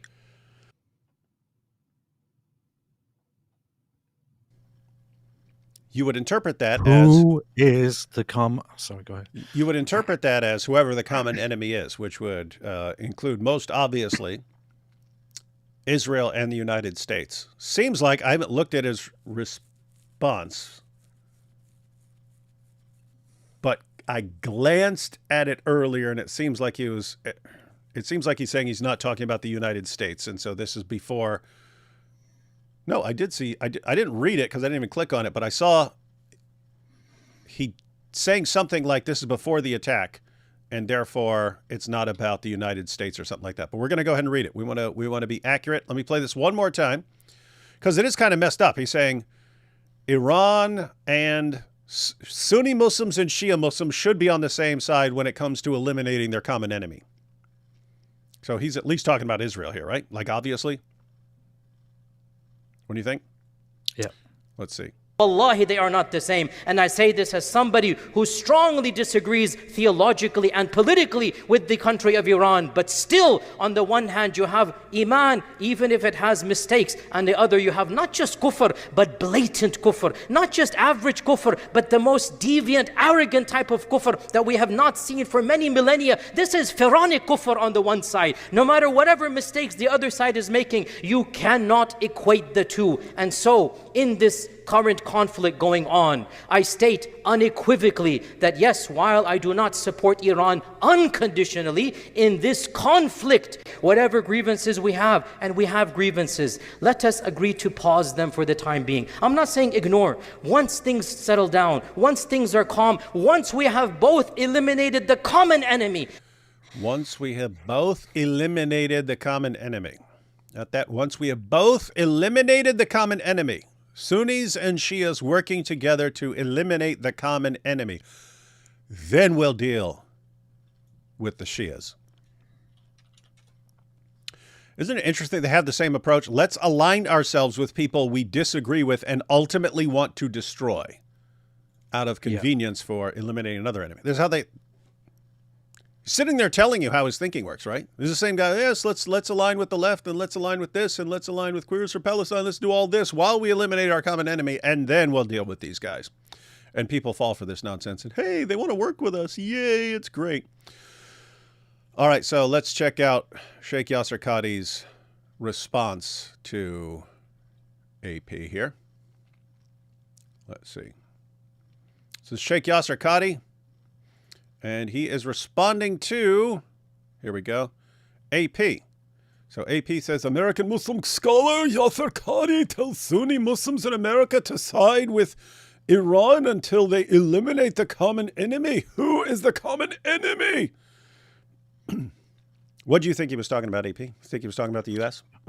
No, well, there in this case, he was obviously talking about Israel, but he's naturally also talking about America, especially right now. Does he now change his mind about fighting the common enemy? Of course not. And yeah, of course, this guy wants to conquer America and all that stuff, but he can't say it because I think he lives in like Texas or something like that. Yeah. So anyway, can't say what he actually thinks about stuff, ladies and gentlemen. But anyway. Here's his response. First and foremost, these comments were made before the U.S. struck Iranian nuclear sites. Hence, there is no reference to America. No, you just said common enemy. Secondly, it is deeply unfortunate that for some people, American and Israeli foreign policy have become so entangled that criticizing one is seen as attacking both. That's interesting. So he's saying he's not attacking both, therefore he's just attacking Israel, right? He is saying that. What did he say? He talked about eliminating the common enemy. So this is a guy who's talking about eliminating Israel. He just said he's saying it right here, right, guys? Saying, hey, if you think this is about America, you've got a problem because, you can't just associate everything with Israel with America. So what's that mean? He's talking about eliminating Israel. And yet Israel's bad if they don't want to be eliminated. America first means, this guy's talking about America first. America first means I want to see, wait, he's America first now? You heard it here, folks. Yasser Qadhi is America first, not Islam first, not jihad first, not Sharia first. He's America first. He's America first, just like Nick Fuentes is America first. Yeah, these guys are America first when it's convenient for them to dupe a bunch of morons. America first means I want to see my country act in its best interest and not in the interests of Israel. There's a guy who's literally just talking about eliminating Israel. Opposing genocide and not involving ourselves. Opposing genocide. You're talking about eliminating Israel. You're talking about eliminating an entire country. But I'm just opposing genocide and asking questions. Opposing genocide and not involving ourselves in foreign wars is not anti-American. It is basic morality. Staying out of other people's... You're calling... Wait a minute. You hear this, AP? He's think literally calling upon Muslims to unite and support Iran again. a foreign government in a foreign war, and he's saying we should all be united with them. All Muslims should in order unite to with them. eliminate Israel. That's what he's literally advocating for. And now suddenly he's completely twisting his own words. I mean, guys, how can it not be Liar. obvious to everyone what a Filthy lying liar. scumbag we're talking about here? Filthy I believe in disgusting. America first, and I'm just against. I believe in America first, even though I can't stand America and I want to subjugate the place. I'm against genocide, even though I clearly want genocide against Jews in Israel. And I'm against involving ourselves in foreign wars, even though the clip is literally about me telling Sunnis to unite with Shias when it comes to foreign wars against Israel. Is not anti-American. It is and he calls this basic morality. So basic morality is not involving yourselves in foreign wars, and so he is immoral in this clip. And frankly, the values that the founding fathers clearly expressed and lived by. Yes, this has been your American history lesson from Sheikh Yasser Qadhi. Hey, Sheikh Yasser Qadhi, you should go on with the Hodge Twins. You guys would be best buddies now. What was, and Candace, the Hodge Twins, Sheikh Yasser Qadhi, Nick Fuentes, all you guys working together. What was referred to was the need to unite against any group committing mass murder and oppression. Any group, guys. Well, guess what? Would that be the United States since we're helping Israel? Everyone, I'm going to tell you something that Sheikh Yasser Qadhi knows, and I'm 100% positive he knows. And this is how I know that he's lying and being deceptive here. Is the United States the enemy here? Absolutely. Abso-freaking-lutely. Why? Yes. Why? Okay, so we've been through this tons of times before. I'll give you the quick rundown. Surah 5, verse 33 of the Quran says that the penalty for making mischief, the vague crime of making mischief in a Muslim land, gives various penalties depending on the severity, death, dismemberment, crucifixion, or exile or imprisonment, depending on the translation you go with, but various penalties for the vague crime of making mischief in a Muslim land. The most severe form of mischief in a Muslim land would be taking over the Muslim land and imposing a foreign law or something like that in there. Okay. Not according to me, according to Islam and according to Sheikh Yasser Qadhi, is Israel doing that? Is Israel making mischief in a Muslim land? Yes. And they're making the severest form of mischief. So according to Sheikh Yasser Qadhi, they're on Muslim land. They control Muslim land, and they're killing people on Muslim land. So there are multiple forms of making mischief on a Muslim land. What does that mean? It means they're under a death sentence, right? So that's Israel. Here's the thing, though. From an Islamic perspective, is the United States of America making mischief in Muslim lands?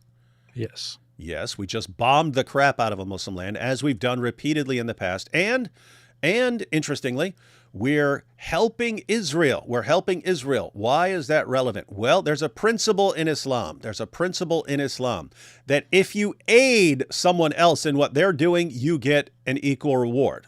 And this is the same whether you're on the Muslim side or on the non-Muslim side. So Muhammad said that if a jihadi goes out to fight and you don't go out to fight, but you fund the jihadi so that he can go out and fight. In other words, you pay for his armor and you pay for his horse and you pay for his sword and so on. He goes out and fight.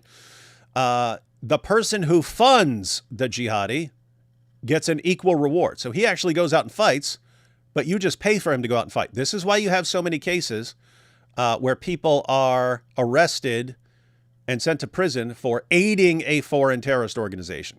Right? They didn't go out and terrorize anyone. They sent money. Why? You get the same reward. Why are you going to go out and fight when you could have a business and just fund the jihadi? Right? Got that so far? But here's the thing. So it's not just the person who goes out and makes the mischief who's under the death sentence. It's the person who funds him, who pays for him. So who's responsible for Israel? So even if the United States never directly made mischief, if the United States never bombed anyone, bombed any country, took out any foreign leader, anything like that. If the United States never did any of that, but they simply helped other nations, they helped Israel do it, they would already have an equal reward to what Israel deserves, which is death, right? But in addition to that, okay, so the United States government, from an Islamic perspective, is the United States government making mischief in Muslim lands? Absolutely. You say, okay, well, that's just the government or that's just the soldiers. Wait a minute. The principle is, if you're the one who funds them, if you pay the bills for them to make mischief in Muslim lands, you get an equal reward. Who ultimately pays the bills for the United States government and for the United States military to make mischief in Muslim lands in various ways? Who ultimately pays for that? Answer: the American taxpayer. Everything I just said to you is directly from the Muslim sources. And it's interesting, if you look up in the various writings that Al-Qaeda put out in their justification for the 9/11 attacks and so on, how can you guys justify killing civilians? What did they say? The U.S. civilians are the taxpayers who fund the military who make mischief in our lands. That's exactly what they said. I told you that directly from the Muslim sources. Terrorists read the exact same thing and see it. It's indisputable. Does Yasser Qadi know this? Yes. Does he know that ordinary United States citizens are under a death sentence from Islam? Yes. Does he know that the United States is making mischief and therefore United States is a common enemy of Iran and Sunni Muslims? Absolutely. He doesn't want to get in trouble. So what's he say? Guys, I'm just America first. See me? I'm just America first. That's what I am. Yep. My blood is red, white, and blue because I'm Yasser Qadi. American Muslim. True, tried and true. Wow. Anyway, let's read this. What was referred to was the need to unite against any group committing mass murder and oppression, like jihadis for 14 centuries. The common enemy is any genocidal regime, which in this case is the current government of Israel. Instead of twisting words, maybe reflect on why calling out genocide bothers you more than genocide itself. Maybe we don't think it's genocide going after terrorists hiding behind the only genocide civilians. that happened was October 7. Yeah, that was an indiscriminate killing to wipe out a people group. Lastly, calls to report and deport me are not only laughable, they are absolutely unconstitutional. As someone born in Texas, I cherish the patriotic right to express my opinions and even disagree with the policies of our government, as I truly want this country to be a beacon of humanity and morality in the world. I pledge allegiance to the flag of the United States of America. Now, first off, calls to deport him, considering that he's an American citizen, would indeed not make much sense. But calls to report him are in no way unconstitutional. Did you call for him to be deported? No, I didn't. Oh, okay. I only said report him, and in fact I insist. And in fact, if you're watching this right now, I would suggest that you call your representatives or you contact your representatives, text us, wherever it is, and actually report Yasser Qadi as an enemy, as somebody who aids the enemy in a war, as somebody who stands with the enemy, and so on. Because that you can report somebody. If we are at war, if we are fighting with a different country, and a citizen openly supports that country and also incites people to go and support that country, that's a crime. Yeah, and at the very least, this guy's calling for eliminating Israel and uniting with Shias to support a foreign war on Israel, all in the midst of saying he's America first and against having anything to do with foreign wars. It's like hypocrisy, lies, deception, all of that. So yeah, AP is correct in this one. AP is correct, and Yasser Qadi is once again a lying, evil scumbag. How AP is not making a direct video response to that when he responded directly to you. How AP is not taking his original tweet, the video clip of Yasser Qadhi, and then Yasser Qadhi's response, and then showing how insanely idiotic it is and why he should be reported. How this is not being condensed into a nice little video. I do not know, ladies and gentlemen. I do not know. You should make a video about that. I'm thinking about it. Someone has to do it. All right, let's take some super chats. Matter of fact, let's watch that video clip once more now that we understand his clarification of what he's saying. Super chat, no comment from Eddie Issa, thank you. But let's go ahead and watch that clip one more time since it's only a few seconds long. But what did he say? Wallahi, they are not the same. And I say this as somebody who strongly disagrees theologically and politically with the country of Iran. But still, on the one hand, you have Iman, even if it has mistakes. On the other, you have not just kufr, but blatant kufr. Not just average kufr, but the most deviant, arrogant type of kufr. Big kufr, bigger than my Zabiba. Bigger than my Zabiba kufr. That we have not seen. Yeah, that's the other thing, Shakeout Scott. How are you going to talk to us with no Zabiba? Where's the Zabiba, man? This dude's got no Zabiba. Freaking loser. If I were to convert to Islam, I would have a Zabiba 2 days from now. Yeah. You've been a Muslim your entire life. You got no Zabiba at all. Little weak prayer. It's your weak Zabiba. No Zabiba having weak prayer. Liar. For many millennia, this is pharaonic kufr on the one side. No matter whatever mistakes the other side is making, you cannot equate the two. And so, in this current conflict going on, I state unequivocally that yes, while I do not support Iran unconditionally, in this conflict, whatever grievances... In this conflict, he supports Iran. You getting that? You shouldn't support someone in a foreign war. That's not America first. And I'm all about being America first, guys, when I'm talking to a bunch of like Hodge Twins who are going to fall for that because they're morons. Let's see what we have. And we have grievances. Let us agree to pause them for the time being. I'm not saying ignore. Once things settle down, once things are calm, once we have both eliminated the common enemy. Once we have eliminated the common enemy. Then we bring up our differences. What song are you listening to, AP? What? We can hear your stupid song playing in the background. Is that your Zabiba song?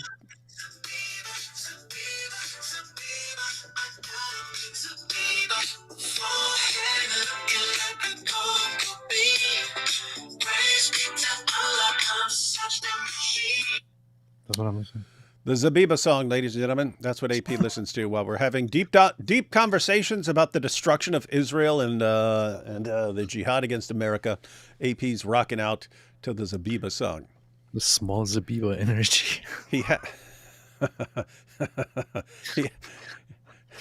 It is funny. Like every time we hear the word Zabiba now, we want to listen to a song. We're going to have that. You need to go ahead and release the song. But two, we all need to have that like ready to go. As soon as we hear anything about Zabiba, boom, the song kicks in. That should be in videos too. Let's see. Justin says, how likely do you think it is that Israeli intelligence has its finger on the pulse of Iranian civilians doing their own regime change? I mean, that's what people in Iran want, and I'm pretty sure Israel is aware of that and encouraging it and trying to figure out ways to help. Because everyone with a bit of common sense wants a regime change. The Hodge Twins and Candace are against it. The Hodge Twins. The Hajj. H-A-J-J. The life of Christ is so profound and sublime. The story of Jesus, in its beauty and profundity, does what Muslims say the Quran does, as far as beauty. Absolutely. 100%. Exactly. Xenomorph says, David, you missed the goat joke I made. Iran is the...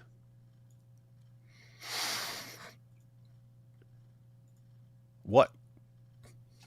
The what goat? I know what those symbols, I know what that symbol normally represents. What are you talking about? But can you guys analyze the Screw Tape Letters by C.S. Lewis sometime? AP, when are you going to read the Screw Tape Letters, man? I got it, but I just didn't read it. Dude, it would take you like a day, and it's a fun read. It's a series of letters by a senior demon to a newer, lower level demon. It's good stuff. I haven't read it since I read that probably 2 or 3 months after I became a Christian. So I became a Christian in jail. Then I was taken to Southampton Reception and Classification Center. That's where they decide which prison to send you to long term. And while I was in Southampton Reception and Classification Center, I ran into Randy, the same guy I was in jail with. And as soon as I saw him, he handed me a book. It was the Screw Tape Letters. And I read it. And then I read it again. Good stuff. Good stuff. So yes, we should. We will analyze the Screw Tape Letters as soon as AP reads it. Let's see. It's even more beautiful as a good rabbi amid his crucifixion. He was still teaching by quoting Psalm 22, and the fear of the Lord means awe, not terror. Yeah, AP, learn what the fear of the Lord means, man. It's not just, I'm scared. Let's see. Also, Jesus saying, why have you forsaken me? Fulfilled Old Testament prophecy, Psalm 22:1. Yeah, guys, this back in the day, you would have said, everyone, turn in your Bibles to Psalm 22. You could refer to a psalm by quoting the first line of the psalm, and the Psalm 22. Psalm 22 is about someone, horrible things are happening, and yet he's ultimately vindicated by God. And so Jesus on the cross, everyone, you're obviously cursed by God, and then he quotes the beginning of the psalm. That's about him. That's how Jews still do it. They refer to the Psalms by the first words or something. Oh, yeah. Catherine Cavaney says, the common enemy, thinking, caring humans. I just thought you were just going to say thinking. The common enemy, thinking. But yeah, thinking, caring humans works as well, as far as being the common enemy of Iran and Yasser Qadi. The fear of ice is the beginning of wisdom. Very rude.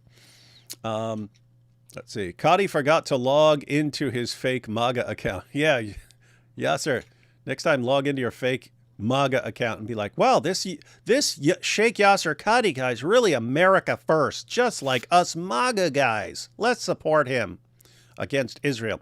Isn't Texas coming out with a bill to ban any Sharia law in the future? Well, it's interesting because Sheikh Yasser Qadi was part of the Epic City project. And I have to say, they were working on the Epic City thing.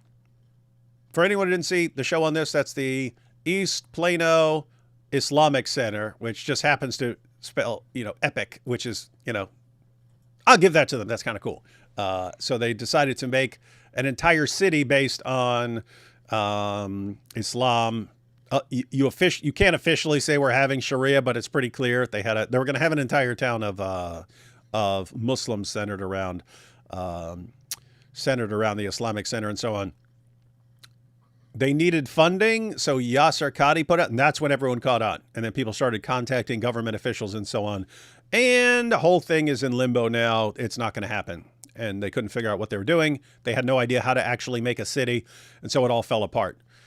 And so anyway, but yeah, that was Yasser Qadi. He's the one who brought that screeching to a halt. I don't know what they're going to do legal-wise, but would not surprise me if they did something like that in Texas. See, Michael in Christ says, Mr. Dawood, I know this is off topic, but wondering if you ever still struggle with insensitivity and numbness. Yes, I'm pretty insensitive. I came to Christ from a very psychopathic life, and when I gave my life to him, it seems I felt for the first time. That's interesting. Do you have any tips for staying sensitive?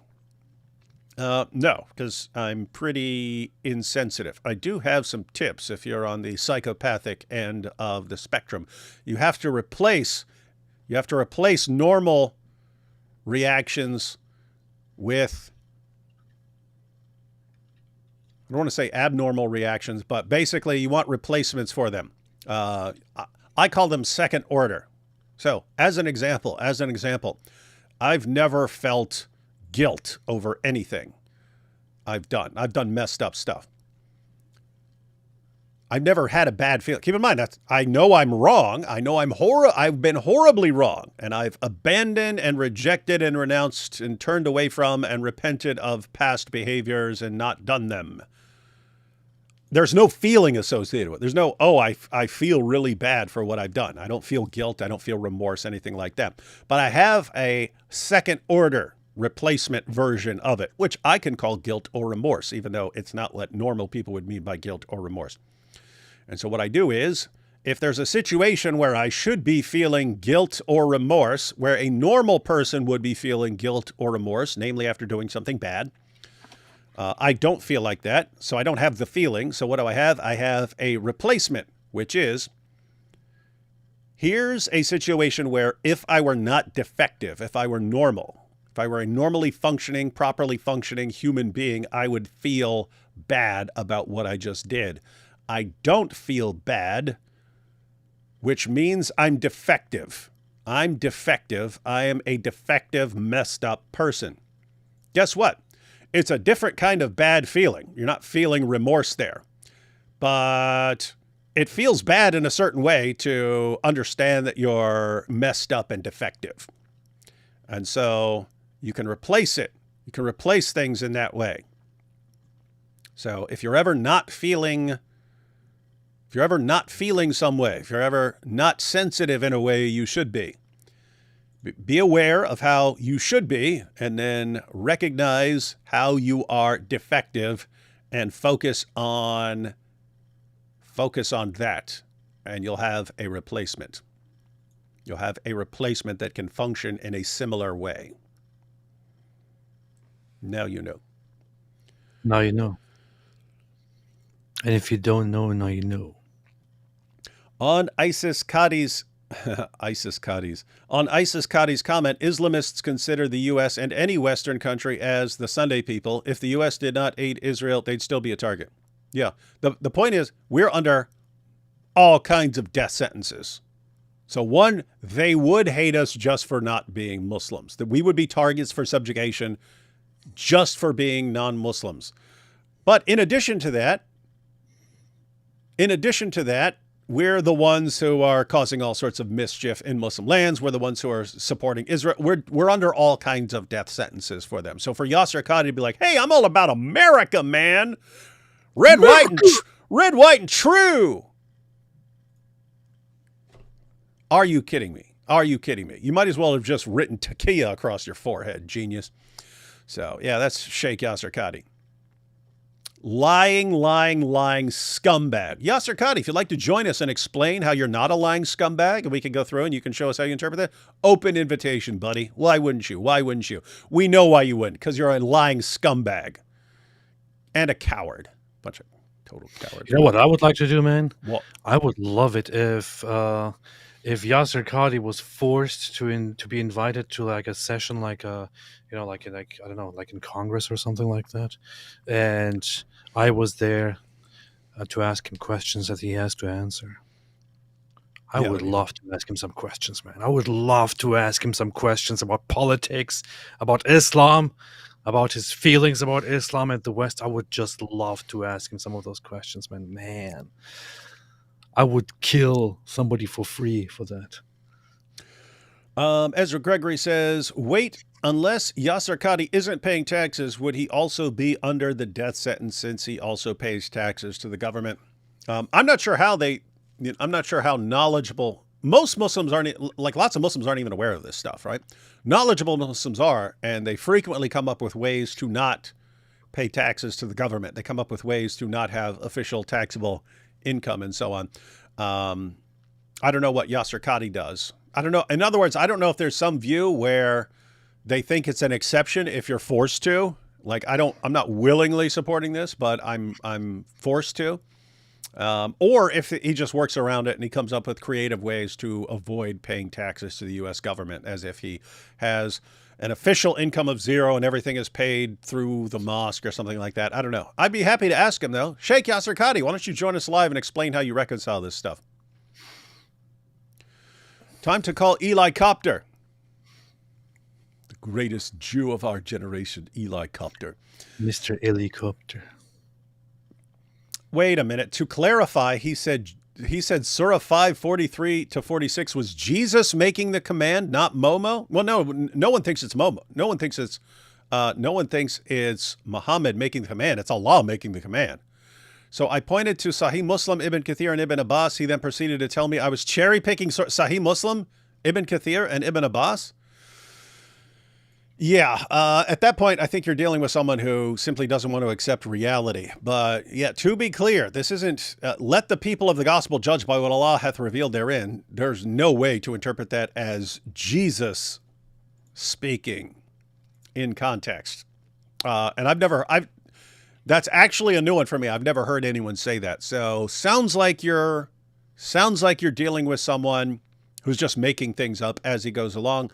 I would suggest continuing the discussion and going to more and more passages. So go through all the passages in Surah 2, go through the passages in Surah 3, go through the passages in Surah 4, go through the passages in Surah 5, and point out how obvious it is that he's just, he's avoiding the obvious, because he is.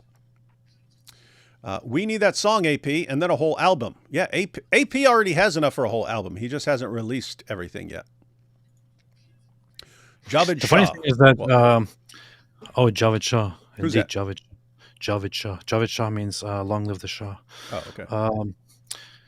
Yeah, the funny thing is that I got so much into the whole music making thing that I started just making music for my own pleasure, making music for my about For the love of music. He did it for the music, guys. That's how you know when someone's in it for the music and not just for a show. And not to become some rich millionaire from his music. The person who just makes it for himself to listen to, that's the person who really just loves the music. Good. Now I have so many songs, and some of them I really love listening to, and I actually do listen to them. But I'm not sure if anybody else wants to listen to them, so I'm just keeping them to myself. It's funny. Yep. Javed Shah. Javed Shah. It is crazy that, I mean, you could see the collapse of the regime this week. Could be 6 months. Something's going to happen in our lifetime. That's awesome. Everything is better in Texas. Texas to Kia. Everything is bigger in Texas. That AP, that's what you could include in your video. Say everything's bigger in Texas, including Tequila.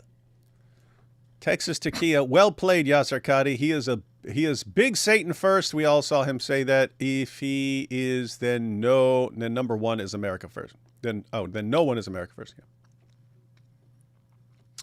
Let's see. Allah is the biggest kafir of all in the Quran, according to Yasser Qadi. He is indeed.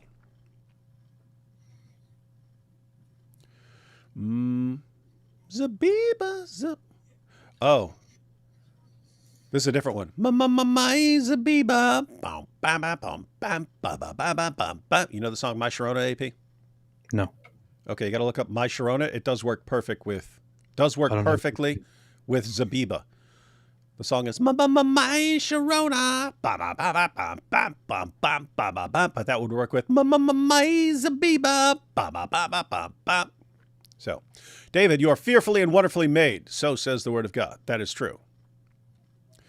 Not a big Muslim population in Tennessee, but there's a Muslim youth center in my small town now preparing anti-Dawa scripts just in case. That's good. That's good. If you want to do something really effective, make sure all the young Christians are well equipped with the Islamic Dilemma for when they have discussions with young Muslims in the area.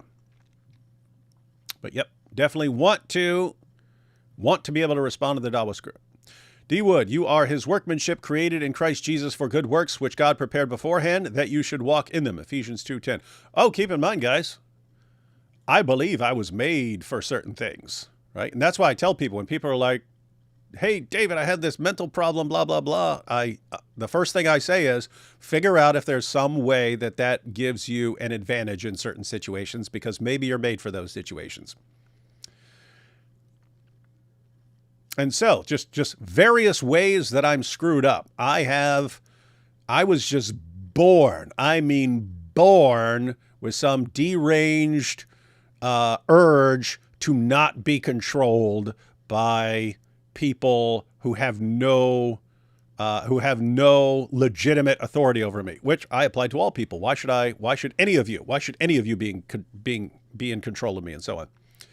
That changed when it was God. Okay, God has legitimate authority over me. Therefore, I have to listen to God. But then this Islam thing comes along and, hey, we're obsessed with controlling you, David. So not just in the ideology, the people are obsessed with controlling. Oh, you can't say this about Muhammad. Really? I can't? No, you can't do this in the Quran. Really? I can't? We'll make you stop doing this. We'll go after people's wives. We'll do this. We'll put all these threats on you. And I just, I don't know. It's something that is normally a defect, which gets you sent to prison in the right circumstances is actually helpful. If you're going to constantly counteract the attempts of people to impose Sharia on you, that's good. That's a good reaction in that situation. You have no business imposing that nonsense on us. And so, anyway, that's how people should be reacting in that situation. But people, you know, with me, it's kind of like dialed up to an extreme. And so I like want to eat the Quran as soon as they're like trying to mess with me and so on. So anyway, yes, no, I believe, guys, even your problems, even the ways that you are defective, a defective human being, can be used by God for awesome things, awesome things. Let's see. You blokes make too many live streams. That's true. Already 4 bids behind on both your channels. Well, you got to, in this situation, you just got to pick whatever one is most based. Through the intercession of blessed Carlos Acutis, I'll catch up. What is this? You know what this is about, AP? Who's Carlos Acutis? Is that a recent saint? I think there's a recent Catholic saint. I think that's him. He is like, yeah, that is him. Italian computer programmer who died in 2006 and was declared a saint by the Catholic Church. You know what? I'm so familiar with the Wingalings and all their nerdy ideas and all their nerdy allegiances to Mike Winger and stuff. Like when I'm saying this, I automatically know what the Wingalings are thinking, what Mike Winger would think. So, through the intercession of blessed Carlo Acutis, what's a Wingaling or Mike Winger going to think? Acutis, that sounds like Locutus, which is Captain Picard's Borg name when he was assimilated by the Borg. Fortunately, he broke away from that. But the Borg still call him Locutus, right? That's what these nerds are thinking when they hear about this stuff. Anyway. AP and D1, thank you for your unapologetic authenticity. Also, AP, your music is good, man. No joke, guys. If AP, he's got all these songs. He wants to release them as videos. He's putting them on Spotify and so on. It's kind of a matter of time for you can just download the entire AP Apologetics and Theology and Polemics album. You got to come up with a dope name for your album. Maybe after your whatever your most popular song is.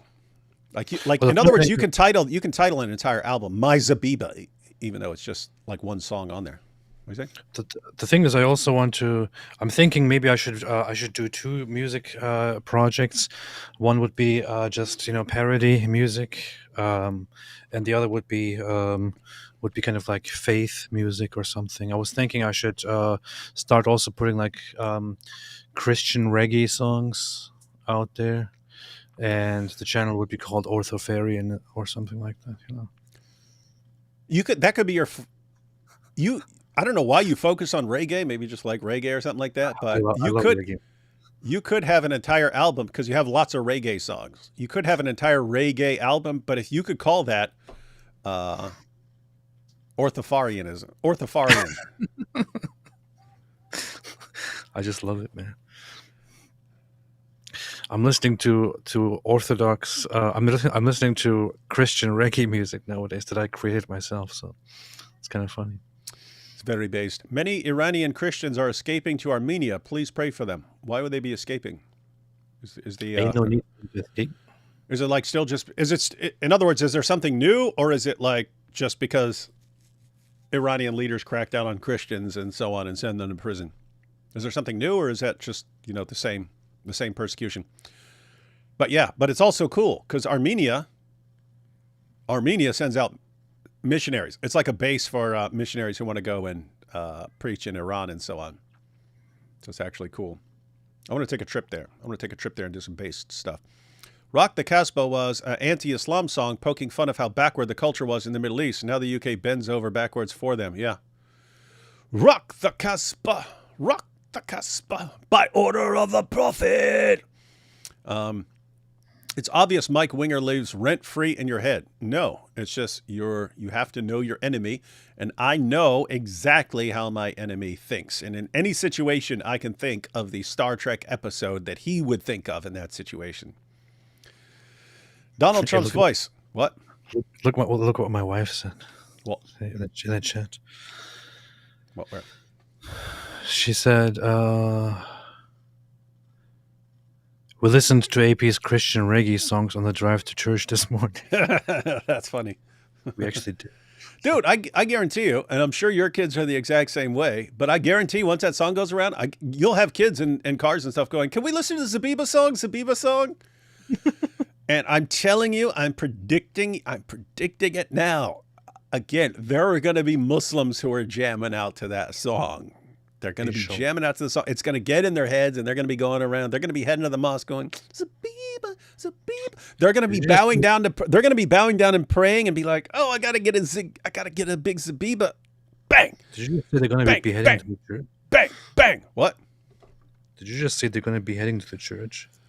Mosque, man. They're going to be heading to the mosque. No, they're going to be heading to the mosque. You just said beheading. They're going to be heading to the mosque, banging their heads. First, they're going to be bobbing their heads to the Zabiba song. Then when they're praying, they're still going to be doing it because they're going to be trying to get a Zabiba. They're going to be, Zabiba, Zabiba, I got a big Zabiba, Zabiba. It's inevitable. Donald Trump's voice. We're big kafirs, the biggest kafirs in the world, the best kafirs, the number one kafir of all time. There have never existed kafirs as big as us. ISIS Qadi said so. He's an honest man, so it must be true. That is all correct. Mother Hulda said, "Do you think the way your brain works was intentionally in God's creation of you, or that he is working some damage done into his plant?" Could be either one. So the question there is like, did God make me defective on purpose so that things would happen? Or is it like, this guy's defective, but I can use a mentally impaired guy for certain things where that can actually be helpful? Yep. Don't know. Let's see. Do you think your eternal body will have the same mind? What about other genetic birth issues? I have family members with severe CP and Down syndrome, so I've wrestled with this question. Yeah, I don't know. Like when I'm resurrected, will I just like start crying over stuff and then God wipes the tears away? I don't know. Like, in other words, am I always like this? Am I always messed up? And then if like I'm fixed, am I still kind of like myself? I don't know. It's going to be weird, but I don't know. All right, everyone. We've gotten through everything. Anything else, AP? Were we supposed to be live with Inspiring Philosophy tomorrow? I seem to recall something about Monday. Oh, I think so, yeah. Inspiring Philosophy. Hang on, let me look. I think we might be live with Inspiring Philosophy tomorrow to talk about the Islamic Dilemma. I think. I haven't heard from him in a while, but I recall that he sets things up like weeks ahead of time sometimes. Hang on.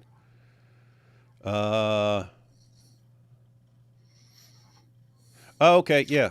Sajid responded to my video on him. Can you be on the channel Monday and stream on it? AP said he can join us. Okay, yeah. We're supposed to be on with IP tomorrow. So everyone will be on with Inspiring, unless he's changed his plan, because that was IP too. Yeah, that was it was a week ago he messaged us about that. But we're supposed to be on with Inspiring Philosophy tomorrow to go through Sajid's response to his video on the Islamic Dilemma. Hey, do you know it's an awesome year for the Islamic Dilemma, AP? Uh-huh. It's awesome. These are good times.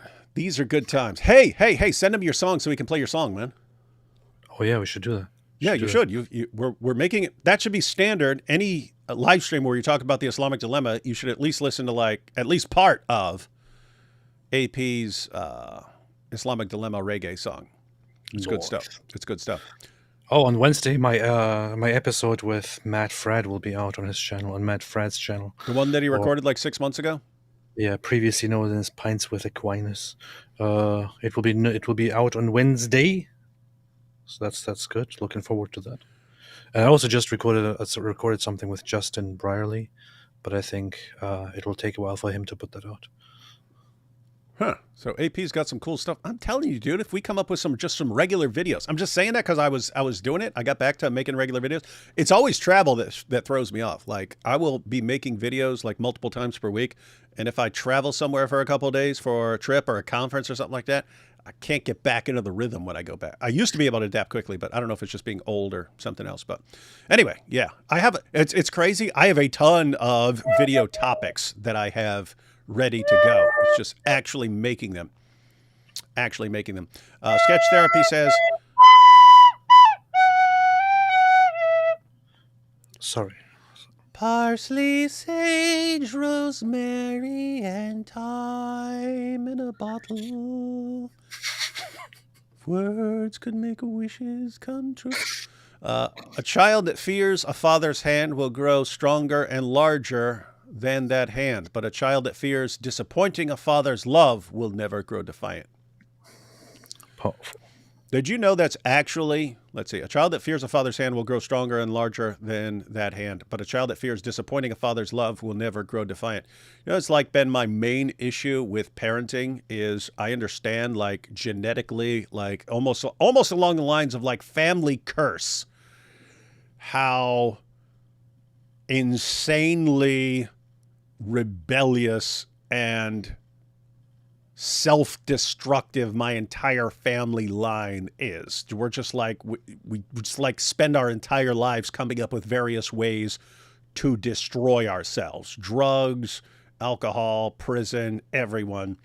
Like my main, like with my kids, my main thing has been like, it's okay, whatever happens, do not get on drugs. Don't do it. I've been warning them their entire lives about all their family members and every funeral we go to and everything else. Like, you getting the point now? Do not ever start. Do not ever start on this.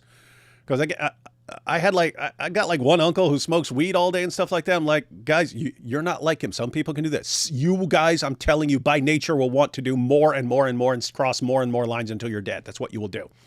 And so like their entire, because I'm not the warmest, cuddliest father in the world. In fact, I've recognized, like I would hug my kids when they're like toddlers and stuff. Like I don't like hug my older kids anymore or something like that. So I'm trying to figure out how to do that because at some point, it just stops. It's not intentional or something like that, but I just become like colder or something like that.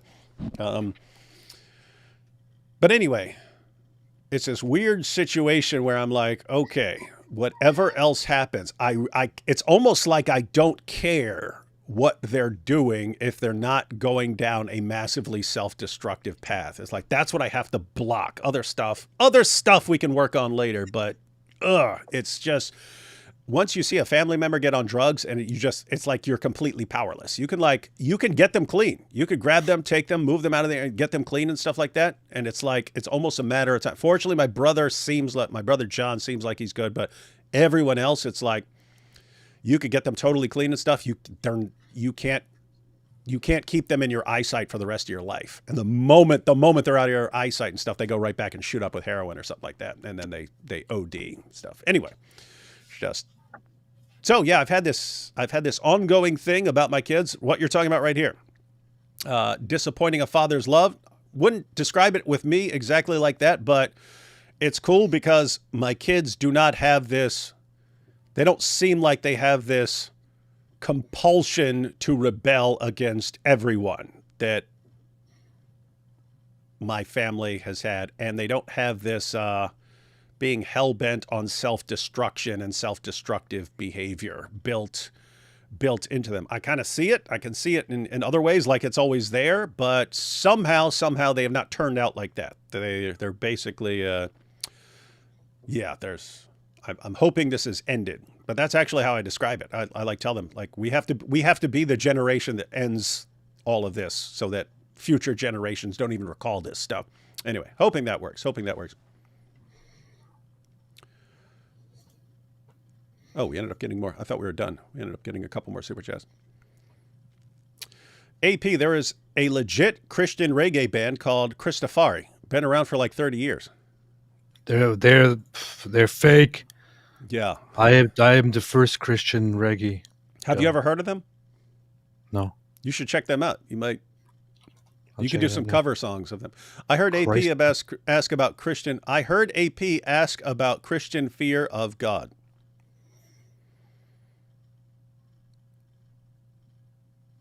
Yes. From Eddie Issa, what's it say, AP? I have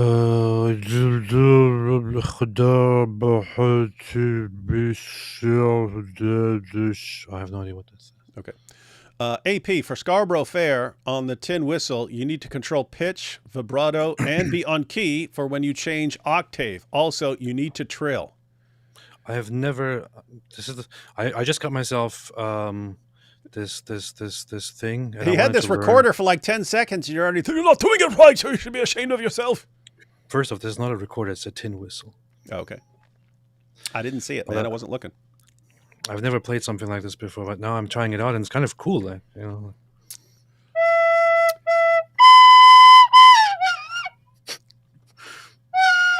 No. I don't think that's what he meant by trill. Yeah, it's difficult. I gotta figure it out, but it's very easy actually. But I just gotta learn. Parsley, sage, rosemary, and thyme.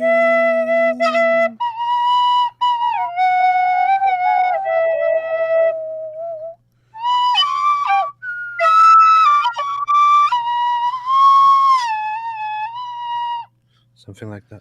Wow, it was beautiful, man. Hey, although you put that together with your shofar skills, soon you'll be making your own albums with you on instrumental and singing. I love you too, D Wood and AP. Kai Bars Barbecue. And last up here, Dawood. Red letter. This is not a recorder; it's a tin whistle. There's a difference.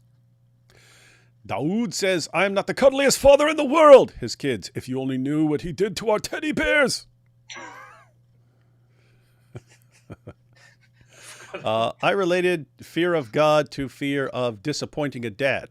Mm-hmm. Oh, okay. Yeah, that's good. Hey, have you heard of the new tag, the new slogan, "Make Iran Great Again"? Everyone is opposing about "Make Iran Great Again" now. Yeah, MIGA. You got to say no. You got to say you have to say MIGA. You have to say it that way. You can't have all these white people going around saying MIGA. It's literally MIGA. You can't say MIGA.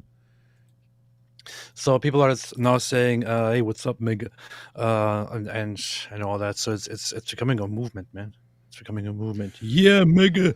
Look, we'll give Iranians a pass on this one, and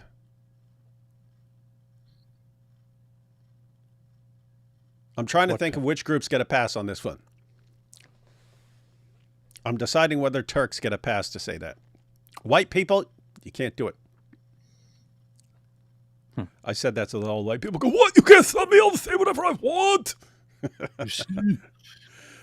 Here you have, let's see, AP. Play Comfortably Numb solo on the tin whistle. Right. Yeah, there's two solos. There's two solos in Comfortably Numb. But yeah, either one of them. Either one of the solos. But I prefer the last one because it's the greatest it's the greatest guitar solo of all time. I can teach you, AP. I know it all. Timothy Freeman says he can teach you the tin whistle. Now you know. Teach me. All right.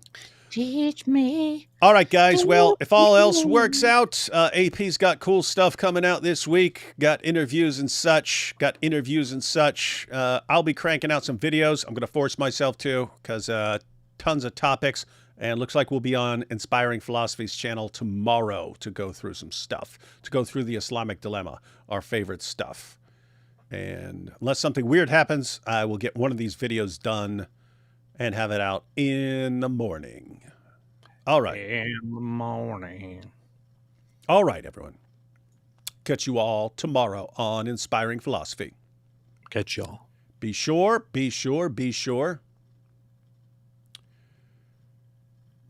What is this?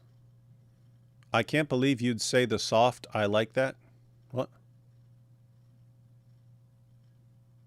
Do you know what this means? I can't believe you'd say the soft, I like that. Nope. We don't know what that means, but we're out of time, ladies and gentlemen.